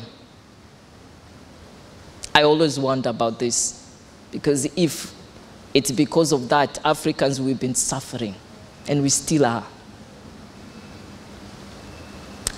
Comrades and friends, the confusion is promoted by some countries in USA, in the UK, and others who have vested interest in maintaining a settler colonialist state in the oily and gas-rich Middle East. We all know about that.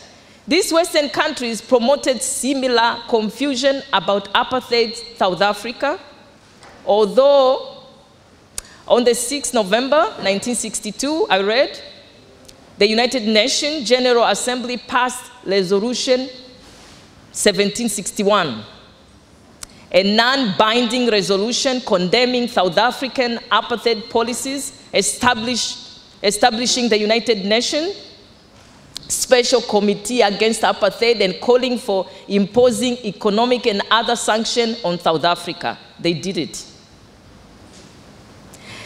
It took more than 10 years before the United Nations General Assembly on 12 November 1974 suspended South Africa from participating in its work due to international opposition to the policy of apartheid. So you can see it is possible. The same United Nations. It took only 10 years. Why not Palestine? Why not Palestine? Comrades and friends, the atrocities being committed against the Palestinian people by the apartheid state of Israel in Gaza since that October 2023, October 7th, and the atrocities it continues to commit against all peoples in the entire Middle East, it's not only Palestine, will eventually force the hand of Western countries to impose sanctions against apartheid state of Israel and eventually expel it, at least from participation in its General Assembly deliberation. Poets have a role to play in attaining this outcome. It's a work still going on. You still have to do more work and do more points about that. Comrades and friends, as to the question, what more can be done to raise awareness of the apartheid Zionist state and the oppression of the Palestinians? My response is that more poems ought to be written, like the book of poems being launched today. More books ought to be written. More books has to come. Young people, you are listening to me. More books. More books ought to be written, like this book that we launched today, and read by as many people in the world as possible, so that the comprehensive sanction can be imposed on the apartheid state of Israel. Zionism ought to be declared a crime against humanity, because it is a crime against humanity, period. It is a crime against humanity. And the Israel state ought to be expelled from the General Assembly of the UN, as would did with respect to the apartheid state of South Africa. They must do the same thing they did with South Africa. It is possible. They can do it. More diplomatic work should be promoted, aim the increased recognition of the state of Palestine that is multicultural and multi-ethnic. Comrades and friends, as to the question to the effect that some people claim that to write such poems in support of Palestine is anti-Semitic. What would my comments be on this? I would say this one with deliberate confusion. I would say this one of the deliberate confusion that is spread deliberately to reduce global resistance against the racist ideology of Zionism. There are many Jews in the world who are now accept the view that what they went through under Nazi Germany is what the settler colonialist state of Israel is making Palestinians, Arabs, go through in Gaza and the West Bank, and as well in much of Israel itself. All of this is being forcefully done in the name of all Jews who have given no such mandate to the previous leaders in Israel and his supporters. Comrade Nelson Mandela was jailed for more than 27 years, but when he came out of jail, he embraced the dream of multiracial and multicultural South Africa. that had been deferred for a long time while suffered in jail, where all human beings of all nationalities live in peace and harmony with others. To write poems in support of Palestine is certainly not anti-Semitic, but promotes the peaceful coexistence of all peoples, Jews and non-Jews, Arabs and non-Arabs in the Middle East. Comrades and friends, my speech was very long. I have to cut it short. But to answer your question, I just want to tell you, we are... Just make it very brief. Yes. And finish the conclusion. Yes, sorry, I had to do this. But I must say, the book that is launched today, for me, is a prophetic voices of peace. So let's just continue.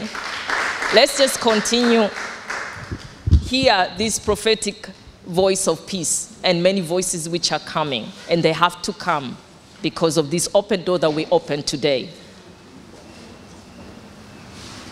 I truly believe the peace is within us, and whatever little peace we have within us, we can spread it around. Victory is for the courageous, only courageous.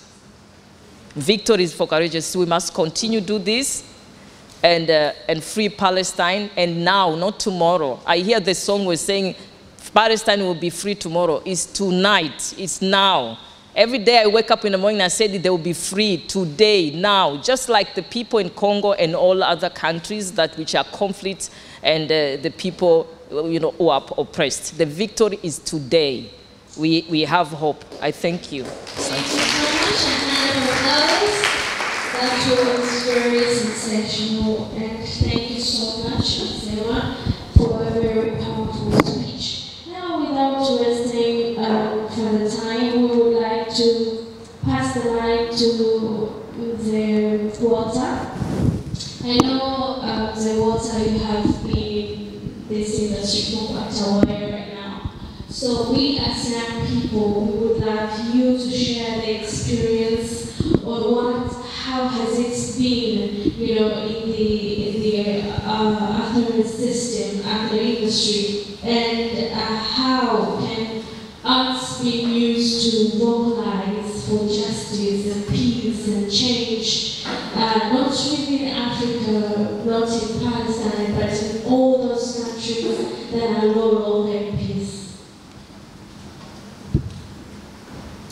Mheshimiwa Balozi, naona wengi hapa ni Waswahili. Mheshimiwa Balozi tatusamehe, lakini nafahamu siku hizi kinaanza kuingia kidogo kidogo, si haba.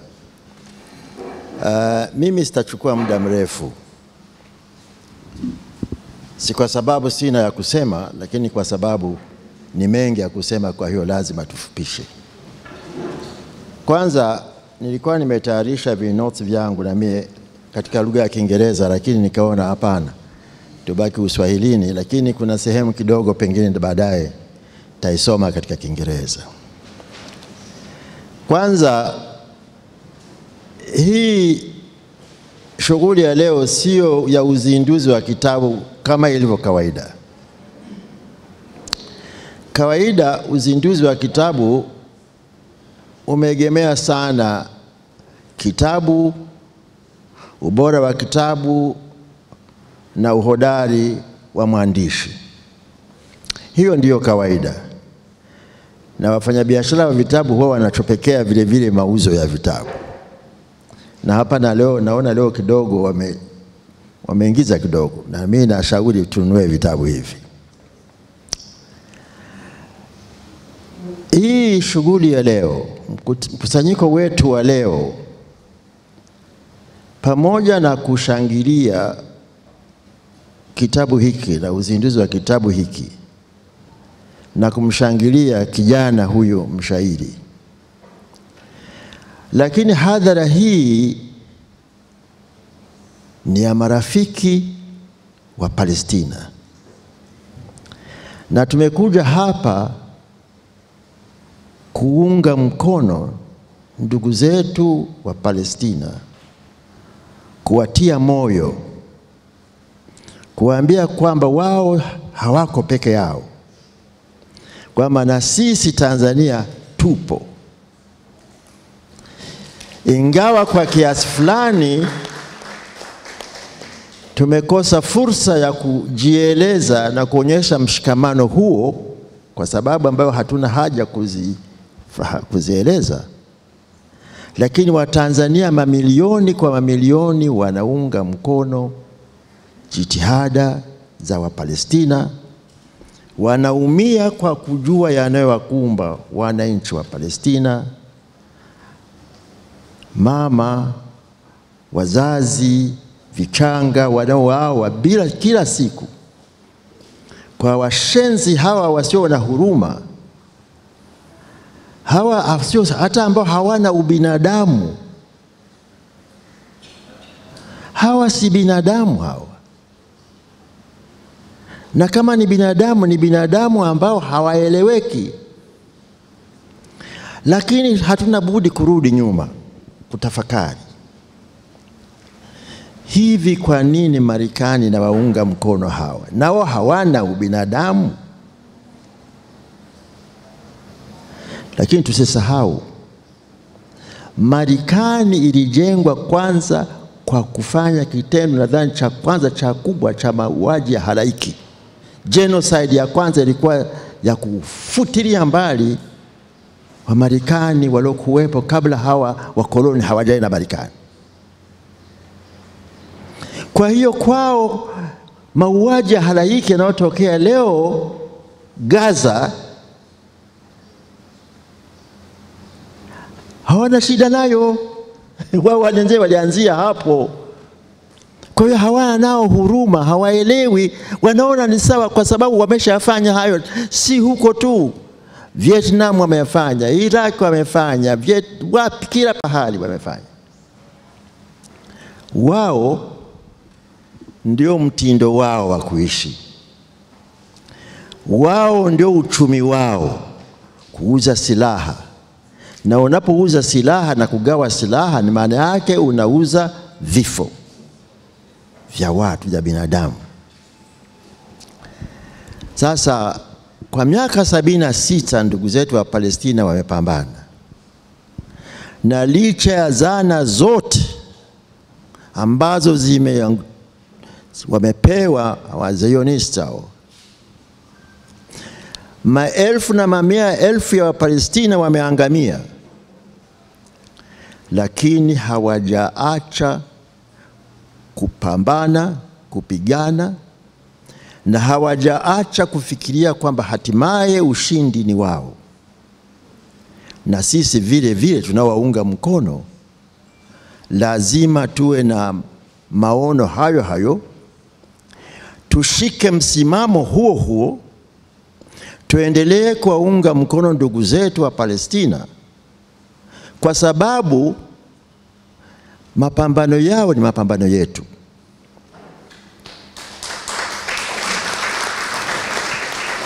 Katika kipindi hiki cha miaka michache, hapajawa na vuguvugu lolote duniani ambao limewazindua watu kuona uhabithi wa hawa watu maadui, ubepari wa Marekani.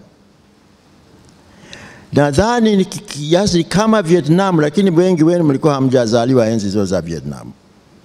Lakini vijana wa miaka hiyo walinyanyuka, wasanii, waimbaji kina Pete Seeger walipokuwa wakiimba nyimbo za We Shall Overcome, miaka hiyo walivuvumuka mpaka ikabidi rais wakati asalimu amri aache vita. Leo tunaona msisimko huo Marekani.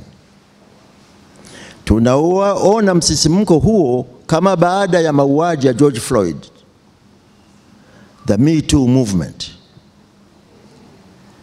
Na hiyo Me Too movement ilitikisa nchi, na bado ipo.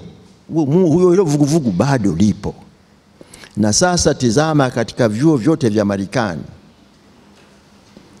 vuguvugu la kuunga mkono wa Palestina, kupambana na itikadi inayosema kwamba Marekani itafanya lolote kuunga mkono ushenzi na ukhabithi na unyama wa hawa watu, vijana wanaanza kusema hapana, hatukubali.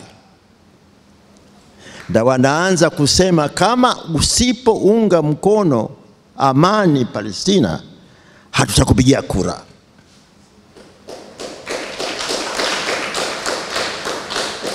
Hii ni hatua kubwa. Na hii hatua itabadilisha siasa ya Marekani. Na ndio sababu kuna mapambano makubwa ya serikali kuzima vuguvugu hilo. Na uzuri wake ni kwamba vuguvugu hilo, baadhi ya wanaoongoza hili vuguvugu ni Wayahudi. Ni vijana wa Kiyahudi ambao wasema sio katika jina langu, not in my name. Kwa hiyo sisi si wengi sana hapa, lakini ni wengi sana kwa sababu tunajumuika na wengi katika dunia nzima. Sasa kuna swali niliulizwa hapa kwamba, nadhani na vingine waliulizwa vile vile, kwamba inakuwaje mtu mko mbali kiasi hivyo kwamba ikawa yamewahusu nini? Martin Luther King aliwahi kusema kwamba hatimaye tutakumbuka sio maneno ya maadui zetu, lakini ukimya wa marafiki zetu. Huu ukimya ni hatari. In the end, we will remember not the words of our enemies, but the silence of our friends. Sasa sisi si marafiki? Ubalozi wa Palestina si ndio ulikuwa wa kwanza hapa? Sasa kama marafiki wamekuwa kimya, kuna usalama? Lakini anasema Martin Luther King kwamba hatimaye hatutakumbuka maneno ya adui, lakini tutakumbuka kimya cha marafiki zetu. Na hii haikuwa mara ya kwanza, kwa sababu miaka mingi nyuma vile vile alikuwa hapo pasta wa Kiluteri ambaye alikuwa anaitwa Martin Niemöller. Anasema hivi: kwanza walikuja kwa kutafuta masocialist.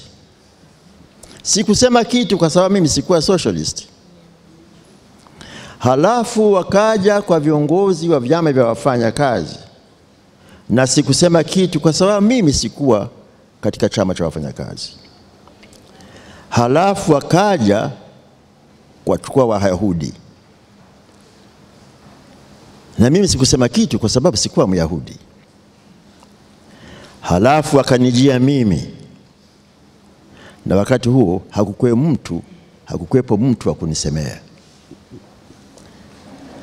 First they came for the socialists, and I did not speak out because I was not a socialist.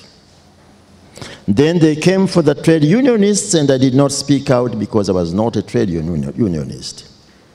Then they came for the Jews, and I did not speak out because I was not a Jew. Then they came for me, and there was no one left to speak for me. Kwa hiyo na sisi vile vile tusipozungumza kwa sababu Palestina iko mbali, au kwa sababu hapa katikati hawa mazionisti wametubana na mitambo yao ya Pegasus ya kutuvuruga dunia nzima, tukanyamaza, tusisahau kwamba hatimaye inawezekana pasiwe na mtu wa kutusemea na sisi. Kwa hiyo sitazungumzia sana ushairi wa kijana huyu, kwa sababu nadhani kama nilivyosema, hii sio shughuli ya kawaida ya kujadili ubora wa kazi au kutokuwa ubora wa kazi. tunachojadili leo ni kwamba Omar Bajun ametukusanya hapa, ametupa fursa ya kujadili, ya kubadilishana mawazo, ya kumfahamisha balozi kwamba tuko pamoja na ndugu zetu wa Palestina. Tumezungumza swala la amani. Kwa wakati huu najiuliza amani inakuwaje? Kwa sababu kila mpenda amani ndio anakuwa target ya Waisraeli na Marekani. Kwa sababu Haniye alifahamika kwamba huyu ndiye balozi wa amani wa Palestina, hodari. Na inasemekana vile vile hata Nasrallah naye alikuwa amefikiria kukubali msimamo wa kuleta amani, lakini kwa sababu hawa hawataki amani, wanataka vita, ndio wakasema tuwaondoe hawa kwa sababu wasije wakafanikiwa. Kwa hiyo basi sasa hivi amani inaweza kuletwa na Marekani ikimwambia Israeli acha, na ikamnyima silaha, ikaacha kumshikilia katika vikao vya Umoja wa Mataifa na sehemu zote zingine, ikaacha kutumia teknolojia yao ya ujasusi kuonyesha Wapalestina wako wapi ili Israeli wapige mabomu. Wanaweza, lakini hawataki. Na kwa sababu hawataki, Wapalestina hawawezi sasa hivi kuzungumzia amani. Wapalestina sasa hivi ni kuendelea kupambana. Kama alivyotuambia balozi, ichukue miaka 100, watapambana mpaka mwisho ushindi upatikane. Nataka kumalizia tu kwa kusema sisi kazi yetu ni moja. Kwanza kumpongeza kijana huyu kwa kutukusanya kwa kupitia ushairi wake, na pili kwa kumfahamisha mheshimiwa balozi atume salamu kwamba mamilioni ya Watanzania wako na Palestina. Asanteni sana.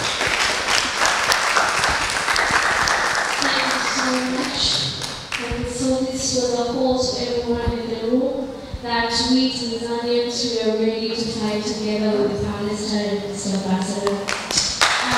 Thank you so much. And the time has really gone. I would love to finish with one question to you, Mr. Omar. If you are asked, what does the freedom of Palestine look like? Is it too far? Is it too near? Based on your speculation, as you have been writing so many things about Palestine, as we have been on movement, assisting, helping, fighting together with the Palestinians, speculate this, where's the freedom of Palestine? Do you see it, Madam Ms. Emma saying the victory is today? What is your opinion on that? Maybe not today, maybe now, because what I believe, and even from the beginning I'm writing the book, I was believing for every word, for every poem I'm writing is part of a freedom. So I don't believe about the tomorrow freedom for Palestine. I believe freedom is now. Every step we have made is a victory. It's a freedom. It's just not full freedom, but it is. So saying like my vision, like my views, like what is the freedom for Palestine looks like. Far, is it close? I think it's close, very closer, because the Gen Z, the young people, we are awake. The generation Alpha, they are awake. Every generation now is awake. All the religions are awake that Israel is not just a propaganda, but it is a colonial project. So the freedom is Palestine is not tomorrow, it's now, what I say. Thank you so much. This has been great. Now I will give 1 minute to Ms. Emma to conclude this. Please conclude for us. Give us a very good conclusion on and advise the youth of today about the movement. The youth of today. Free Palestine. And no, most of I don't know much about the whole world, but in the continent, most of in our population, in our nation, most of the people are youth. So youth have power, and with the power that you have, you can decide to use your power to help this our fellow Palestinians to be free. You can do it, but how? As in Tanzania, you can continue to raise your voices, you know, have more dialogue, approach our leaders, the leaders of today, with this issue openly. Ask them, you know, what is their views about the issue of Palestine, how do they feel? Because they're all human beings, because this is it's a humanity issue. It's not the ways, you know, the Western medias are, you know, the propaganda of all the Western medias. So you already know that. You can use your voice through the media, and approaching the leaders, actually, in all that the meetings, whatever that we are meeting our leaders in our community, talking about our conflicts, you know, in our community, you can raise that also, that conflict. It's one of the conflicts in our community as a human on earth. So I think the youth in the continent, they have power. They can, it's just a decision. So I urge you, youth, to do something. You know, it's a shame that we are in the continent right now and we have our neighbors like DRC Congo. They're in a war as I speak right now, and people are dying there. There's young people there, like just like us, the young people, children, women are dying there as I speak right now, this moment. And we are here, quiet. And you think it's just okay because it's your neighbor. And we are forgetting that what is happening to them, it can happen even to us. If we let that to continue without doing anything, without even raising our voices, because our voices, especially here in Tanzania, if you raise your voice and your leader knows, we have ministers of foreign affairs, we have ministers of waziri wetu wa ndani. Now let me speak to the Tanzanians youth. Waziri wetu wa ndani, waziri wa mambo ya nchi za nje, hao wote ni viongozi wako kwenye diplomasia ya mahusiano ya kimataifa. Hivi unaogopa nini kukaribia kiongozi wako kumuuliza maswali kama haya juu ya DRC Congo? Yani, how is it that okay? Kwamba unafungua simu yako, uko kwenye social media, unafungua gazeti, unasoma, unaangalia TV, unaona watu wengine wanakufa. Afu ni jirani zako wako pale, wa Afrika kama wewe. Kwa hiyo turudi nyuma, tuanze kujitafakari kama vijana. Tunaenda wapi? Taifa letu hili leo na la kesho litakuwaje? Watu wanaonaje ni kawaida watu wengine kufa, kuuliwa, kunyanyaswa? Unaonaje ni sawa? Yaani kwa nini uongei? Kwa nini uzungumzi hilo? Kutafuta solution. Kwa hiyo mzungumze. Kuna vitu vingi vijana wetu hapa nyumbani wanazungumza. Wana raise their voice about it. Why can't you raise the voices to save another human? Yes, thank you so much. Thank you so much, Anna. And this marks the end of our panelists. But it would have been so unfair if we want to take a question from the audience. Now I would like to take in 1-2 questions. Please raise your hand. Habari. Ninaomba radhi, haitokuwa swali, lakini itakuwa ni maoni. Mara nyingi mambo yakitokea huwa najiuliza kwamba tunawezaje kupata masuluhisho ya muda mrefu. Miaka ya nyuma tulikuwa na mipaka mingi sana. Sasa hivi tumeshaona kwamba tunajaribu kuondoa visa, kufanya hivi na hivi. Lakini kikubwa ambacho kitafanya dunia iwe katika amani ya kweli ni kuhakikisha tunaondoa mipaka ya kuingiliana.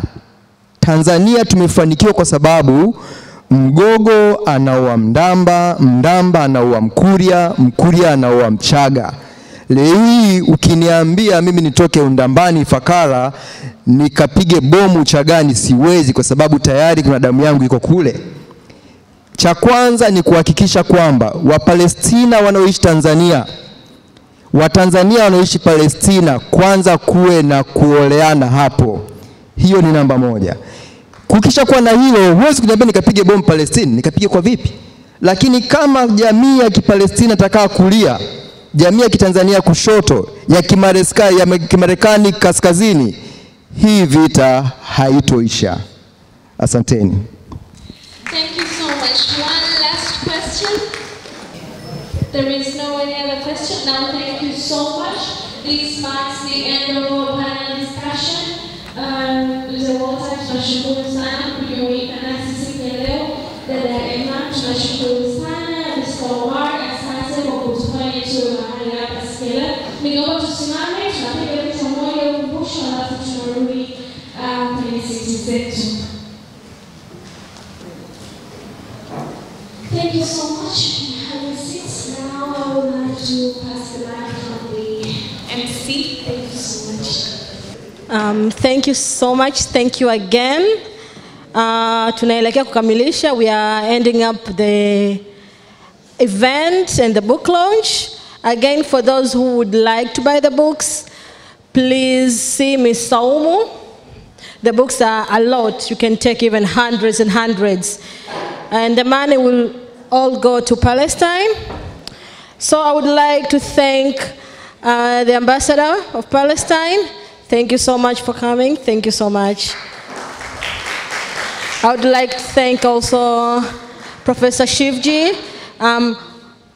Mzee Walter Bugoya, Miss Emma. Thank you so much for coming. Bi Fatima Alu, thank you so much for coming. Bi Saida Yahya, thank you so much. And all of you guys, thank you, thank you. This would have not happened without you. But also would love to thank our partners and sponsors. Again, Palestine Embassy in Tanzania, Russian Culture Center, Furkan Foundation, Rana Auto Selection TZ, Earthlink Tanzania, Speedy Print, Kwetu Publishers, Milele Book House, Dhahabu Publishers, Taste Me Desserts Cafe. Thank you so much. And Ms. Nahida also, thank you. And our volunteers, thank you so much. May Allah bless you. Labda unatoa tamko gani ukiwa mpenda amani, mwanaharakati, kutokana na haya ambayo yanaendelea sio tu Middle East lakini hata katika nchi zetu za Kiafrika pia? Asante sana. Mimi nipo hapo kwenye hii launch ya kitabu hiki, uzinduzi wa kitabu hiki ambacho ni muhimu sana. Ni poet. Na kama vile ilivyo muziki au aina yoyote ile entertainment, kijana huyu ameamua kutumia talanta yake kulia na watu wa Palestina pamoja, kuililia amani, kuitafuta amani na talanta yake, ambao ni kitu ambacho kinagusa sana na kimegusa sana moyo wangu, ndio maana nimekuja hapa. Na ujumbe nadhani upo kwenye kitabu chake. Ukisoma hicho kitabu utaona kabisa anavyoililia amani. Kwa hiyo kama amani ni kitu muhimu sana kwenye maisha ya binadamu, na wale ni binadamu wenzetu wanateseka na sisi tunawaangalia tu kama vile sisi sio binadamu. Kwa hiyo mimi ujumbe wangu ni ule ule wa siku zote tu, amani ni muhimu na amani lazima itafutwe. Amani inaanzia ndani yako. Kama wewe una amani ndani yako, utatamani na wengine wawe na amani hiyo ndani yao. Na wengine hawezi kuwa na amani hiyo ndani yao kama wamezungukwa na vita, wamezungukwa na migogoro, migongano, migawanyiko. Kwa hiyo tuitafute sana amani na iwe kwenye ngazi zote, kuanzia ngazi ya familia, ngazi za maeneo yote tunayoishi, community, katika ngazi ya taifa, ngazi ya bara letu la Afrika. Kama hivyo unaona tunazungumza, tunaendelea kusema juu ya DRC Congo, tunataka wawe huru, kusiwe na migongano kule. Kwa hiyo tuitafute sana amani, lakini tukumbuke kwamba amani hii isipokuwepo inatokana na migogoro iliyokuwepo, na migogoro hii haina ugumu sana kuiondoa kwa sababu inaanzishwa na watu wachache sana ambao wana uchoyo, wana ubinafsi, uchoyo na unasema ufisadi, let me say. Yani ni kama mtu anakuwa corrupt, anawaza yeye tu, yani yeye peke yake na watu wawili labda wa kwake au na mchumba wake tu peke yake ameisha, lakini watu wengine wote hajali. Sasa hii dunia ni ya wetu wote, tunaishi wote kama binadamu, na kilichomo ndani ya hii dunia alichoweka Mungu kinatutosha sisi sote.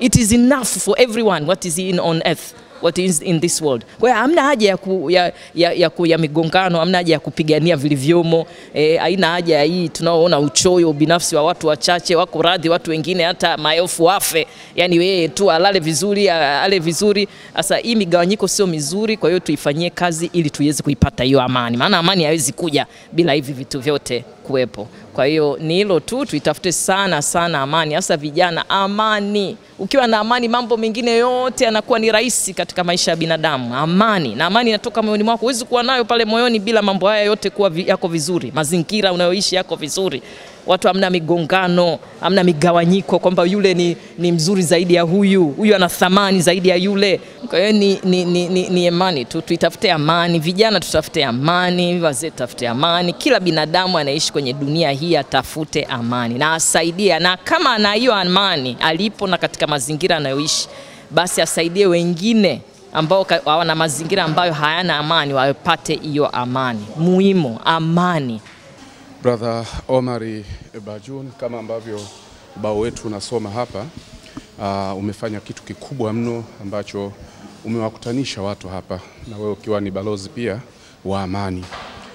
Ulichokifanya ni kikubwa, umeweza kuzindua kitabu chenye ushairi lakini umejana ujumbe wa amani, hususan Mashariki ya Kati, Palestina na maeneo mengine. Labda ulifikiria kitu gani hasa kuweza kutunga kitabu hiki ambacho kinahamasisha amani? Ni falsafa ya Mwalimu Nyerere, lakini pia ni falsafa ya Nelson Mandela, muasisi wa South Africa, na viongozi wengi barani Afrika. Ukija kuongelea swala la uhuru wa kujitawala kama taifa, uhuru dhidi ya ubaguzi wa rangi, wamekuwa kipaumbele. Kwa hiyo wazo la kuandika kitabu kuhusu uhuru wa Palestina na kupaza sauti kuhusu Palestina ni kuendeleza falsafa za baba zetu wa taifa, Mwalimu Nyerere, lakini pia Nelson Mandela. Ukiangalia naendelea sasa hivi Palestina ni mengi. Ubaguzi wa rangi upo ambao ndio apartheid unasema, legal occupation, ukaliaji kimabavu, mauaji ya halaiki yanayoendelea huko, watoto, wanawake, yanayoendelea ni mengi, lakini yote ni ukoloni mamboleo au tunaita settler economy au neocolonialism, yote yanaendelea hapo Palestina. Kwa hiyo wazo la kuandika kitabu kwa ufupi lilikuja kuendeleza falsafa za baba zetu wa taifa, lakini pia kupaza sauti kupinga wale ambao walikuwa wanapinga, ambao sasa hivi yanafanyika mbele ya simu zetu tunayaona. Ukiwa bado ni kijana mdogo, lakini umeweza kufanya mambo makubwa namna hii, labda una inspire vipi vijana wenzio ambao pengine hawafikirii au walikuwa hawana mawazo ya kwamba kuna kijana mwenzetu anaweza kuyafanya haya makubwa? Ni kuhamasisha, kwa sababu pengine vijana tumekuwa hatujajua tunaanzia wapi. Kwa hiyo kuwa kijana wa kwanza wa Kiislamu kufanya hivi ni kuhamasisha vijana wengine wa Kiislamu na wasiokuwa Waislamu kupambania haki na uhuru. Ukiangalia Marekani na nchi nyingine zote ambazo pamoja na mambo mengine ambayo yanaendelea ambao ni yanapinga masuala yanaumiza usawa wa kijinsia au masuala haki za kibinadamu ikiwemo Palestina, wapo humo vijana na wanafunzi ambao wanafanya maandamano, wanapaza sauti, hata kama sio kupitia maandamano, kupitia vitabu kama hivi. Kuna mambo mengi yanaendelea kwenye mataifa mengine kusapoti kadhia hii ya Palestina. Kwa Tanzania nikaona kwa sababu hakuna kitu kilichofanyika na vijana pengine tunapenda, mamilioni wanapenda, lakini hawajui anzie wapi, ngoja nianzishe alafu tuhamasishe na wengine wafanye kuendeleza hizi harakati. Asante sana. Shukran sana. Shukran. Your Excellency, what would you talk about what's happening today in Palestine, what's happening today especially in the Middle East, Lebanon and other places, whereby we see children are killing, children are dying, but still we know that those big international ideas, they don't say anything until today. We see this. So what would you like to tell the world, especially to those who love peace and harmony, especially for those people who want Palestine to be free? Thank you so much. This issue of Palestine, the grave ethnic cleansing in Palestine, at the end, this is a humanitarian issue. This is a collective punishment to humanity. What Israel is doing currently in Palestine, Gaza, the West Bank, East Jerusalem, in Lebanon, in Syria, in Iran, this shows that Israel and the supporters of Israel are trying to kill our own humanity, to displace us and to put fear in our hearts so we cannot make any decision. We cannot self-determine our future. This is the aggression itself. It is a war not against the people. It's a war against our humanity as a human beings. Because today we are targeted, tomorrow it's our neighbors, and the day after is another neighbor. So that's why I appreciate the event today, where we collectively as a human being stood together to say enough is enough. This is not acceptable by all of us collectively, because we as human beings, as we are brothers and sisters. So this action by Israel have to stop. Israel has to know that it is a pariah state, and it will not be allowed to continue its aggression against the Palestinian people. Thank you very much. Thank you. Na mtazamaji wa IBN TV Afrika, mpaka kufikia hapo hatuna la ziada katika kipindi chetu hiki maalum. Kumbuka leo tulikuwa hapa katika barabara hii ya CVU, mahali ambapo kitengo cha utamaduni cha Urusi kipo hapa, na kilichotuleta hapa zaidi ilikuwa ni kushuhudia uzinduzi wa kitabu cha ndugu yetu Omar Bajun, ambaye pia ni mwanaharakati wa amani katika Mashariki ya Kati, na kitabu hicho alichokizindua kinahamasisha amani katika Mashariki ya Kati, pamoja na watu wengine ambao maarufu ameweza kuzungumza katika hafla hii, akiwemo pia balozi wa Palestina, naye amezungumza kwa namna yake. Basi mpaka hapo sisi hatuna la ziada kutoka katika ukumbi huu wa jengo la Urusi. Nami ni Mujahid Rashid Mujahid, lakini pia nilikuwa na ndugu yangu kameramani wangu ambaye ni Swala Hajuma. Asante na kwaheri.